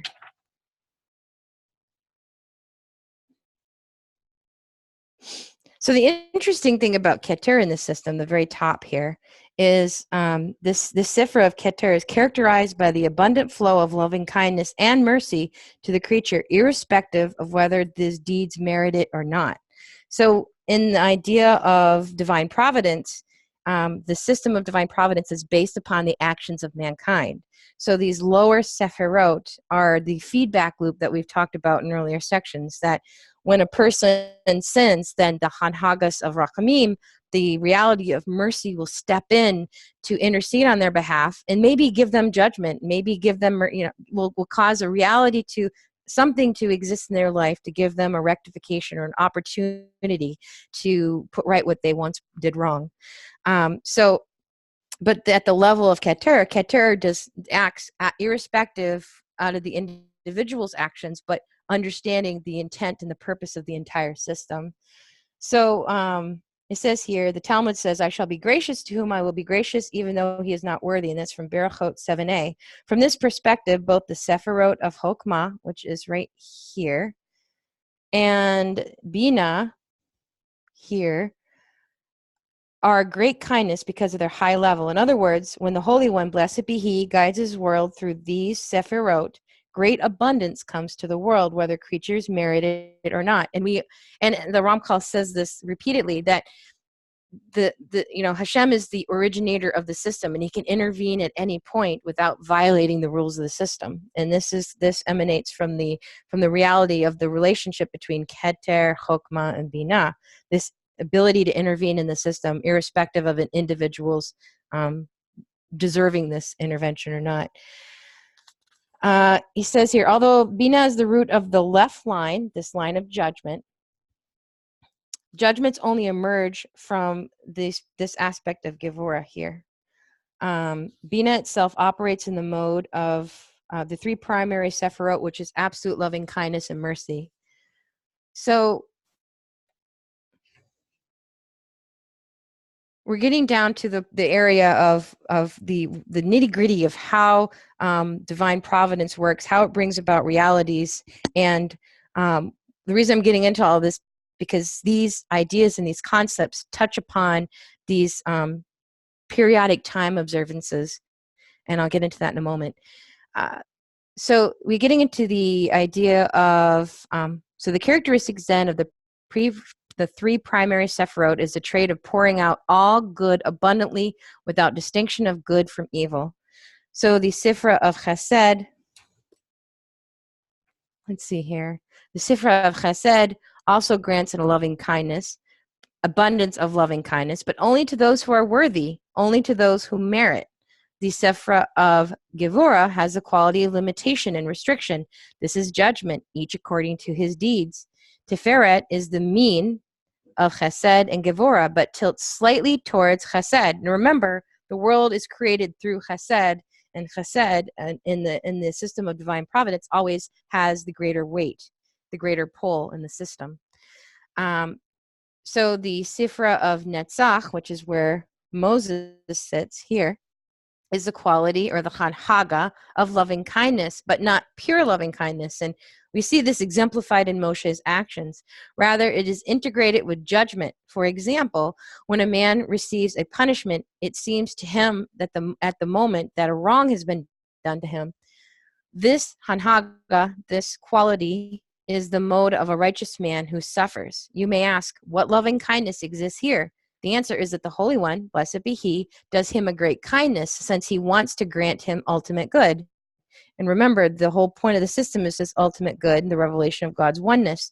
So God implemented through the system of divine providence, which we call divine providence, is how do these different aspects of God intercede on our behalf to bring about that reality, which is our reality is the righteous man who suffers. So somebody who did something, we've talked about this before, that suffering comes upon an individual to give them an opportunity to repent and to turn back from what they are doing, to stop going down the path they're on, to do teshuvah and to tikkun, to repair, and to turn away from what they've done. And so when this action happens in a person's life, this is the idea of Netzach, which is where Moses sits. And you can look at the Torah is doing the same thing. It can be a very divisive thing, but for a good purpose. So the answer is the Holy One, blessed be He, does him a great kindness since He wants to grant him ultimate good. Thus, He punishes him in this world to atone and remove any accusation from him. In this way, he will receive eternal good in the world to come. This, then, is an example of loving kindness blended with judgment. The quality of the Sephra of Hod, which is where Aaron is a judgment blended with loving kindness. An example of this is the evil man who prospers. This evil man thinks that good is being done for him, but in truth, he is receiving his reward in this world for his few merits, while he will receive what is truly coming to him in the next world. Here, then, is the example of judgment blended with loving kindness. And then you get down to Yesod, which is Joseph. And this is the quality. Yesod blends these two Sifirot of Netzach and Hod and leads towards the side of judgment, opposite of Tiferet. So all of these, Chesed, Gevurah, Tiferet, Netzach, Hod, and Yesod, are the feedback system that we've talked about in the system of divine providence. These are the ones that are feedback and creating realities. They're taking these different actions of man and formulating a response.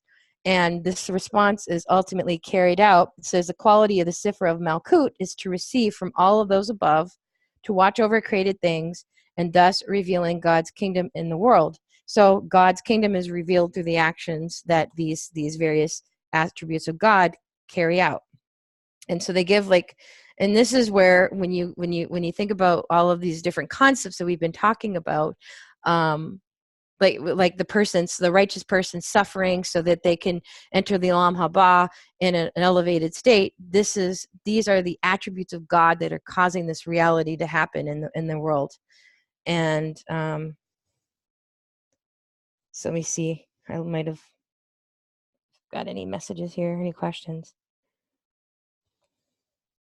Yeah, it's kind of a complicated system, but when and at first it was very intimidating for me, but it's really helped me understand and map out these concepts and these ideas and how they interrelate to each other. And it's interesting because God gives a lot of diagrams and a lot of mechanisms for us to understand how these attributes are applied to our reality and to our daily lives. The first one that we run into is that the Ramchal talks about is Shabbat, is this idea of 6 days of mundane, diminished holiness, and an elevated status, an elevated holiness. And then another really important concept is when we're getting into the Torah portion, is the building of the Beit HaMikdash. What is the purpose of the tabernacle in the wilderness? What is the message? What's God trying to reveal? And you can see that there's a siddur, there's an order to the service of God, and there's an order in the universe. And so again, you can see that there's divisions of mundane to holy. There are you can see the same kind of message that's being presented in the idea of Shabbat being presented also in the Beit HaMikdash, in the tabernacle, and later on in the temple. So you can see these concepts being continually being revealed to Israel throughout this entire throughout God's progressive revelation in the wilderness.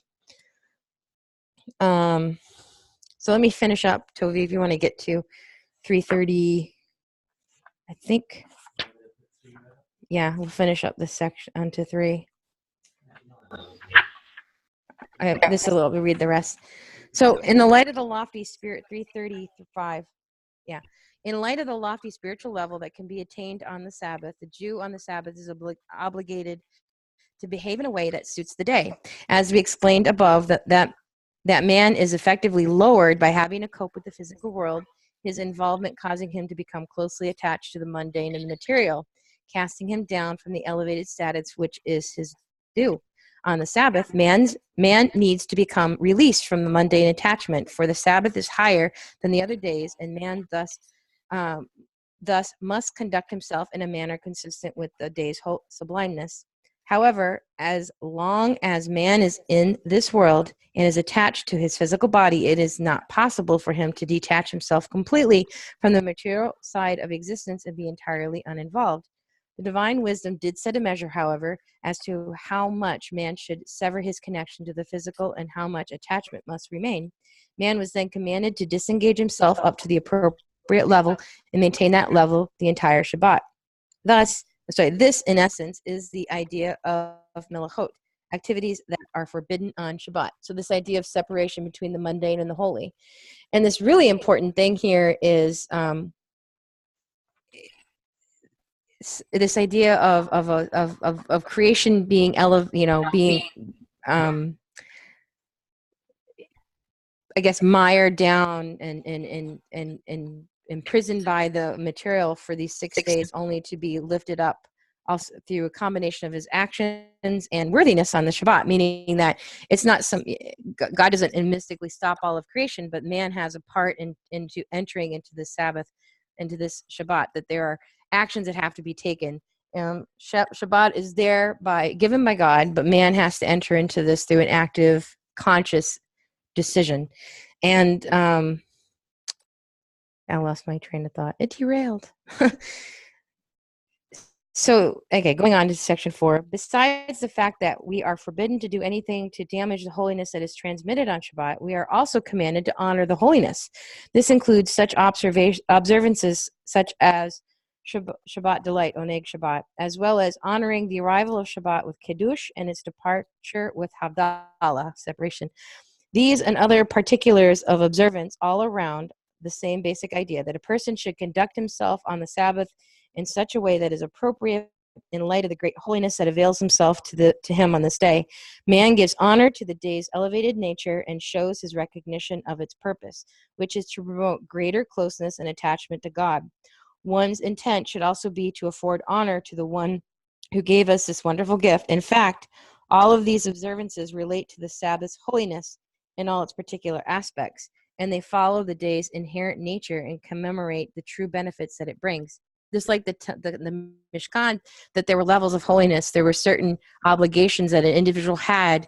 Like women could only go so far. Men had to be clean, and then the Leviim could go where the Kohanim, and then the Kohanim could go where the Leviim couldn't, and then there's only one person who could go to even further depth. So there's this idea of this separation between the mundane and the holy, and there's a gradation between the mundane and the holy. And it's very interesting that you see this reflected as well as in Shabbat and in the tabernacle and in various systems that God sets up. So the highest wisdom also decreed to give Israel additional sanctity by granting them holy days other than Shabbat, when the Jew receives various levels of holiness. None of these holy days, however, have as much influence in sanctity as Shabbat. The degree to which a person must abstain from worldly occupations on these days depends on the level of their influence. Various types of work are therefore forbidden on many of these days. Yom Kippur is the highest of these holy days, and therefore the prohibition against work is most severe. Below this are the other festivals, and still on a lower level, their intermediate days, Chol HaMoed. Lower yet is the new moon, Rosh Chodesh, when only women abstain from work. Finally, there are Hanukkah and Purim, when work is not curtailed at all. On Hanukkah, thanks are offered, and in addition to this, Purim is a time of joy. All of these levels depend on the particular sustenance granted, which is the spiritual light that shines on the particular day. And again, in this construct of understanding through the emanations of God, there are specific midot, specific sifrot that take preeminence on these days. And it's an auspicious days to ask for chesed, auspicious days to ask for a release of judgment, that type of thing. So going on, beside the sanctification that exists to various degrees, depending on the holiness of each particular day, there is another concept that is specific to each one. On each of these special days, something happened whereby at this time a great rectification was accomplished and a great light shone. The highest wisdom decreed that on every anniversary of this period, a counterpart of its original light should shine forth, and the results of its rectification renewed to those who accept it. Again, kavana. We are therefore commanded to observe Pesach with all of its rituals to recall the Exodus. At the time of the Exodus, we experience the extremely great rectification, and therefore on the anniversary of this event, there shines forth a light that parallels the one that illuminated us then. Since the results of that rectification are renewed in us, we are obliged to keep all these rituals. Shavuot, likewise, involves a great rectification, since it is the time when the Torah was given. Sukkot involves the clouds of glory, as it is written in Vayikra 23:43, that the future generations may know that I made the children of Israel dwell in Sukkot. Even though this is not celebrated on the anniversary of the Exodus, the Torah set a time that is appropriate for its commemoration. Hanukkah and Purim also involve the same concept. The same is true of the days mentioned in the scroll of the fasts. These were annulled, however, because the Jews could not abide by them and were therefore exempted from commemorating them to stimulate their original light. We will now explain these observances separately. So this getting into these different moedim in separateness. So the interesting thing is that there are echoes. There are auspicious times where these midot act in alignment. They're aligned at certain specific times to bring about certain realities. The echoes of this rectification still reverberate. So when you sit down at Passover and you're doing your Seder, you are literally, like, the idea is that you're supposed to consciously enter into this connectivity, to be there when they left Egypt, to take part, to draw down the light of this idea of what's the word I'm looking for?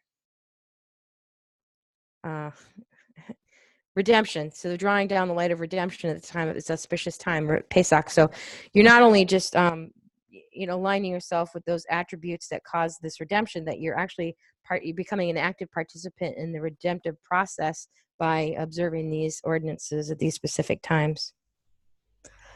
So thank you for sticking by. I know it was a little all over the map. I truly appreciate that very much. We're at the end there, yeah. So we'll continue, God willing, next week with the next one. No, not next week, because Toby is going to be doing, he has a room next weekend, and I have a giant paper due. So thank you so much, and I appreciate you sticking through the technology. I don't know if it helped. I'm glad you came too, Yishai. Thank you so much. Any questions, comments before you go? It's been a blessing. Thank you so much, everyone. Take a quick drink. If you have any questions or Tovia wants to talk, anybody, welcome to take the mic.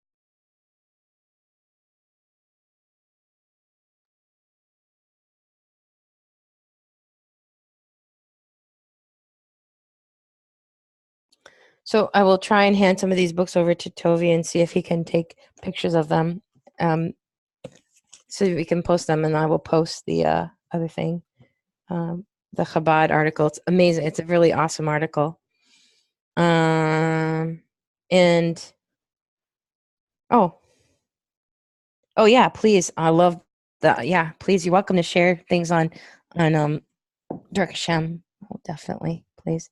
And then if you're interested in some of the sections that correspond to those of you who have the Zohar, the Pritzker edition, I think there's a couple in the room. I think if you read, some of these concepts are talked about in section 1.5b in the first, in volume 1.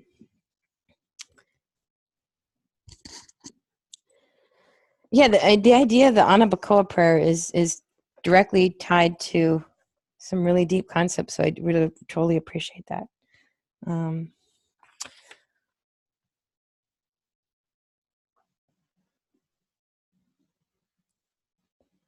Talks about the innate holiness of Shabbat in the Pritzker edition here. It starts on page,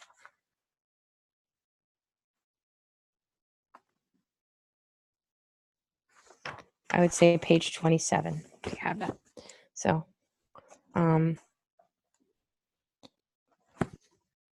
yeah. So again, any questions or comments, Tovi? Do you have anything to say?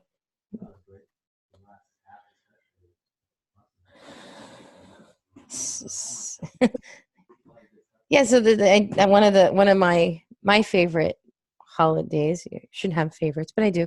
Pesach. Tovi is definitely in Sukkot, and you get the idea of conscious kavano of attaching to these specific tzaddikim. It's pretty cool, and I hope we're going to give Tovia this amazing technology. So he loves the diagram things. Like he's kind of like John Madden on Sunday when he does stuff. So.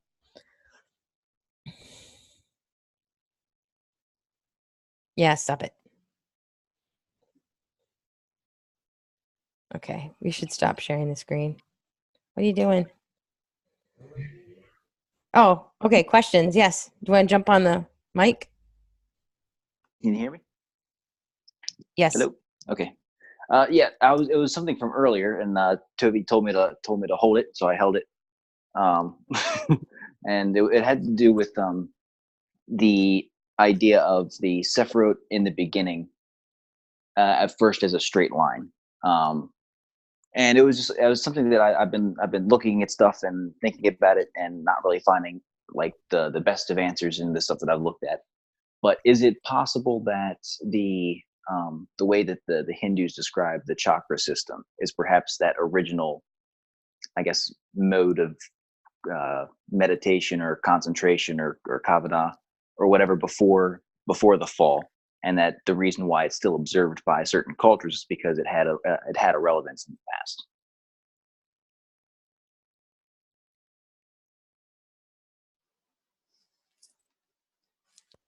There we go.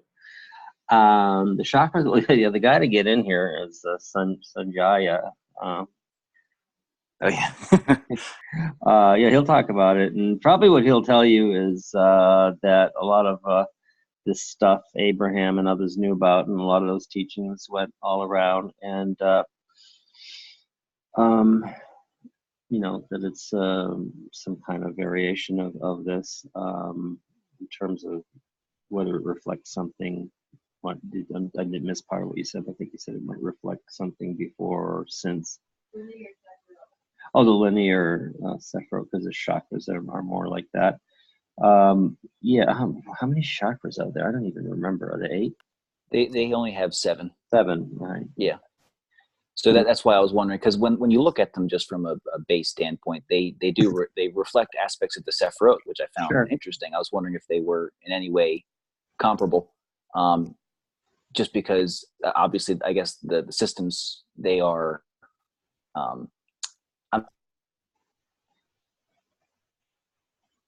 was just curious if it was because I remember reading about the tradition that Abraham would send his kids off. Right. Find India to becoming a more monotheistic society. My internet's fading, and I do want to.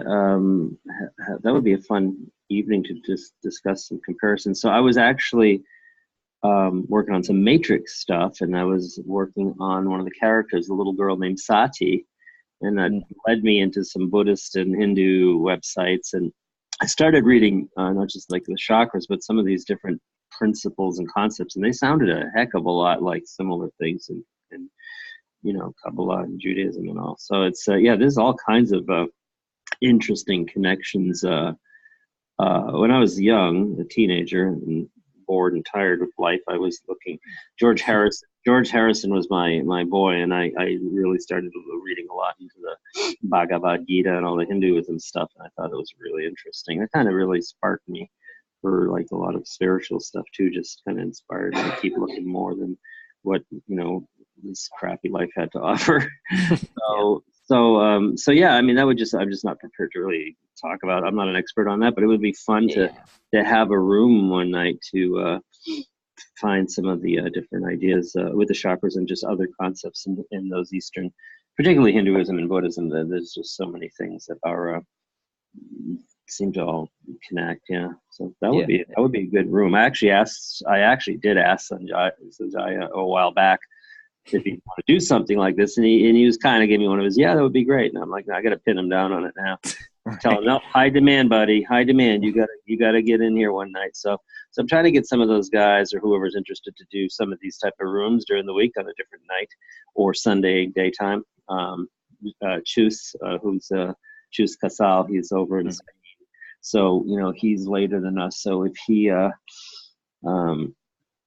we had a room that he did around dinner time, it would be around lunchtime for us. So that would work too on a Sunday. So I think I'm gonna try to get him to do some of these as well. So hopefully, cool. I mean, there's no limit to how many topics we have. If we get them all up on a big calendar, people can pick and choose, and we can record them all too, which is neat. We can just build a library, so if people can't make it, they can play it later. So definitely want to expand what we're doing here this year, because we're starting to get the bugs out and get some new technology there with drawing things and everything. So this was kind of an experiment too, just to use this stuff for the past what's it been now, 8 months since this started, Derech Hashem, back in early June, I think. So anyhow, that would be, we'll put that down on the list too. That would be a good one. So cool. This was good. There's a lot of good information tonight, especially some of the stuff I get to hear, of course, talking with her during the week, but a lot of it I don't, because she kind of just is winging this stuff. There's 30 books around her, but there are no notes. So some of this stuff is going to help take the Omer count stuff I want to do this spring to a whole other level too, which is what I want to do anyhow. I want to keep taking that deeper every year. So last year we added a lot of stuff to the year before and so on. So this has some really good information tonight for discussing the differences between these different triads, especially, which is perfect for what I was hoping to do, to make these comparisons between these different triads and what they really mean in plain language in terms of in the past and the present and the future and everything else. It's just fascinating stuff. We can work a bit more on this together and do some good stuff. We're not that far away. I have to count how many days we are away from Passover, but it's going to creep up fast. It's a leap year? This is a leap year? I didn't know that. No, it's not. Leap years aren't odd years. Yeah, we're in a Dar one. Oh, I'm sorry. Okay, well, hold on. What time is it right now? It is 11:28. So in 32 minutes is my birthday, honey. My secular birthday is in 32 minutes, people. February 10th, right? In 32 minutes? Yeah.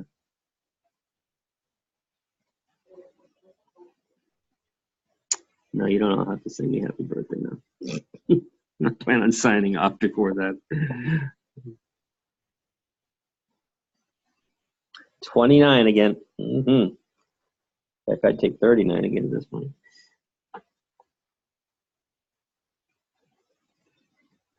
But anyway, this is really, really good. There's a lot of stuff in this. I'm going to play this for myself again and just listen, because there's so much stuff that just rattled off there tonight. So if that's it, I don't know if anyone else has anything. We can call it a night and continue doing good stuff. Thank you all for being here. And yeah, I just wanted to thank you for last year's Omer count. That really helped me out a lot, like going through all that with 13 pedals. And there was the Omer count app that I downloaded, which I think maybe you had suggested. I don't remember if you had or you hadn't, but it was both going back and forth with all of them. It was just like, wow, holy crap! There's so much here to look at, so much to kind of think about. I'm old school. No, I did not suggest an app to you, because okay. I don't even know how to suggest an app to you. The only app that matters to me is no, I'm only kidding. I was going to say it's the Wendy's chicken sandwich one that comes up. Oh my gosh! But no, I'm joking.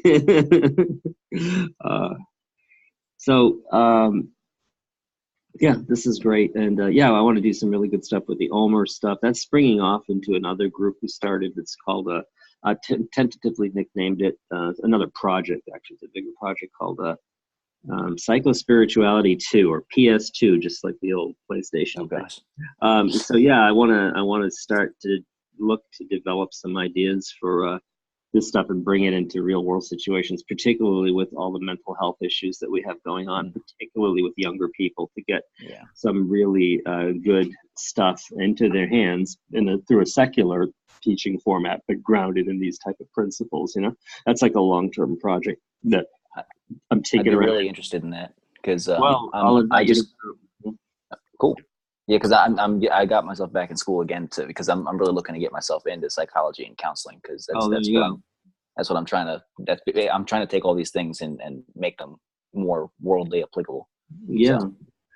Yeah, well, that's a big interest of mine from the spiritual side. And Elisheva is a nurse, and she works in the psych area.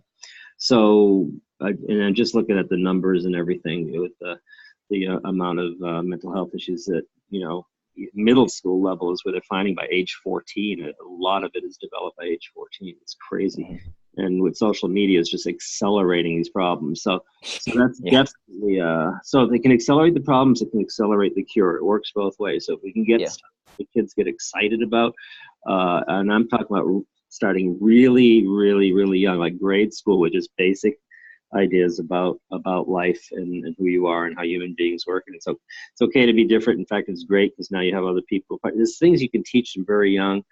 And the stuff that they have us take at work, these different assessments, and I'm like, wow, if we could just bring this down to a younger, it's all the same ideas, just bring it down to a more, youthful, vocabulary and some examples that are more kid related. You could teach this stuff to very young kids, and really, I think you could nip the mental health crisis, a good chunk of it, get it before it starts. Everything out there now is after the fact. It's all about, getting help for them once they have problems, or recognizing the problems, and that's all good, but there's nothing really saying, here's how we get ahead of it all before, it even starts to become a problem. And that's what I want to try to figure out, how to connect all this spiritual stuff we get out of this study, and the overcount especially, because that's all about fixing yourself.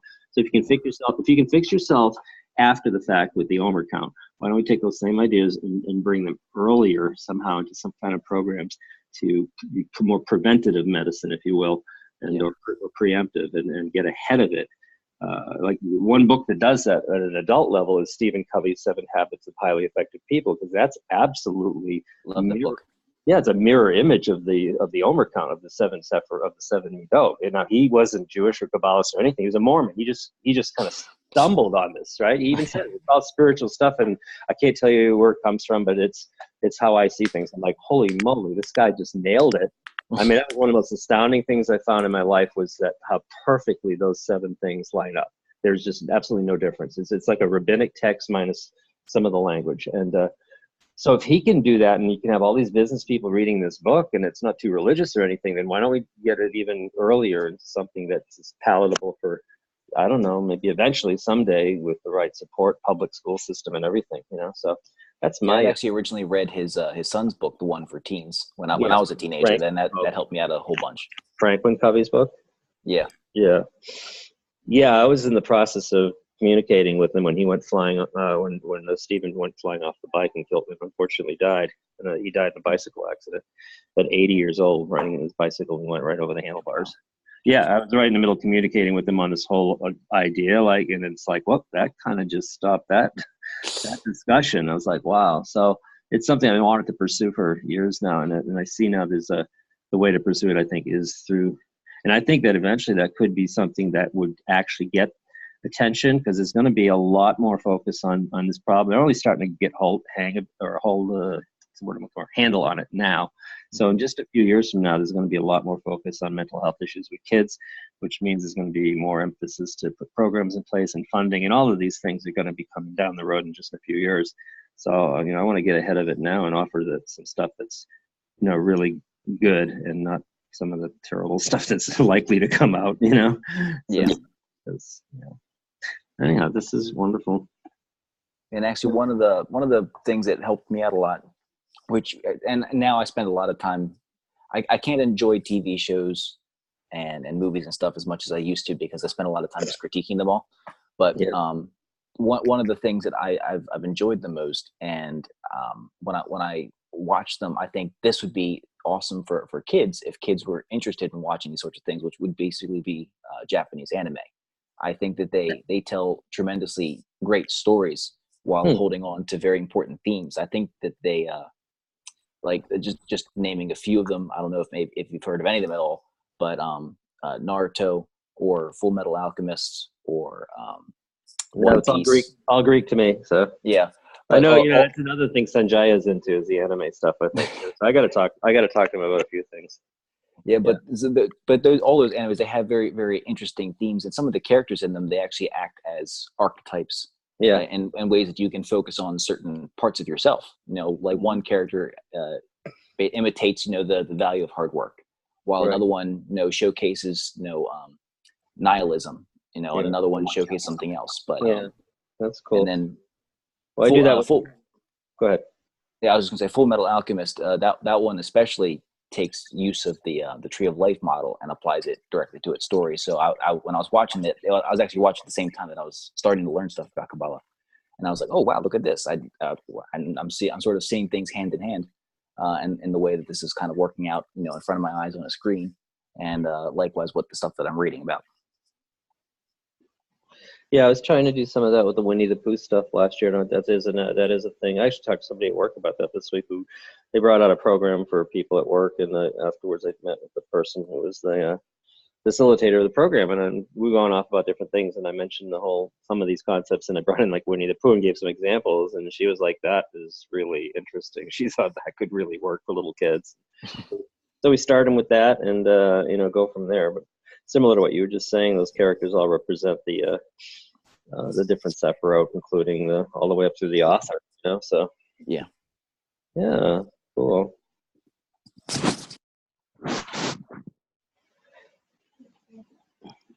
All right, I'm done. Taking enough this time. No, this is great. Yeah. So I'll invite you to that group. You'll get Appreciate it. some kind of invite. I'm still just throwing all kinds of ideas into the group as this stuff. It's not even. It's like I'm throwing everything in there, just archetypes and diagrams and then things, and I'm just so I don't so they're there and I don't forget them or lose them. So it's like, oh, that sounds cool. Throw it in the group. So I'll start getting that organized in the in the very near future. All right, cool. Well, thank you, Mike and Lorraine and Heather and Seth and Jesse and Terry. It was great. You good? We're good. So I'll do a room next week to be determined. I don't know, maybe we'll have the Matrix movie night or something. That'll draw a crowd. Definitely gonna do Matrix stuff this May because it's the 20th anniversary of the first movie. Yeah, we could have a little pre-Matrix. No, okay, fine. I've been overruled. We'll do something else then. And then she'll probably finish Derech Hashem the week after that. So, Lord willing. Okay, thank you all. Good night. Thank you, guys. Good night, all. Shalom, folks. Talk with you soon. Let's see, stop sharing and meeting.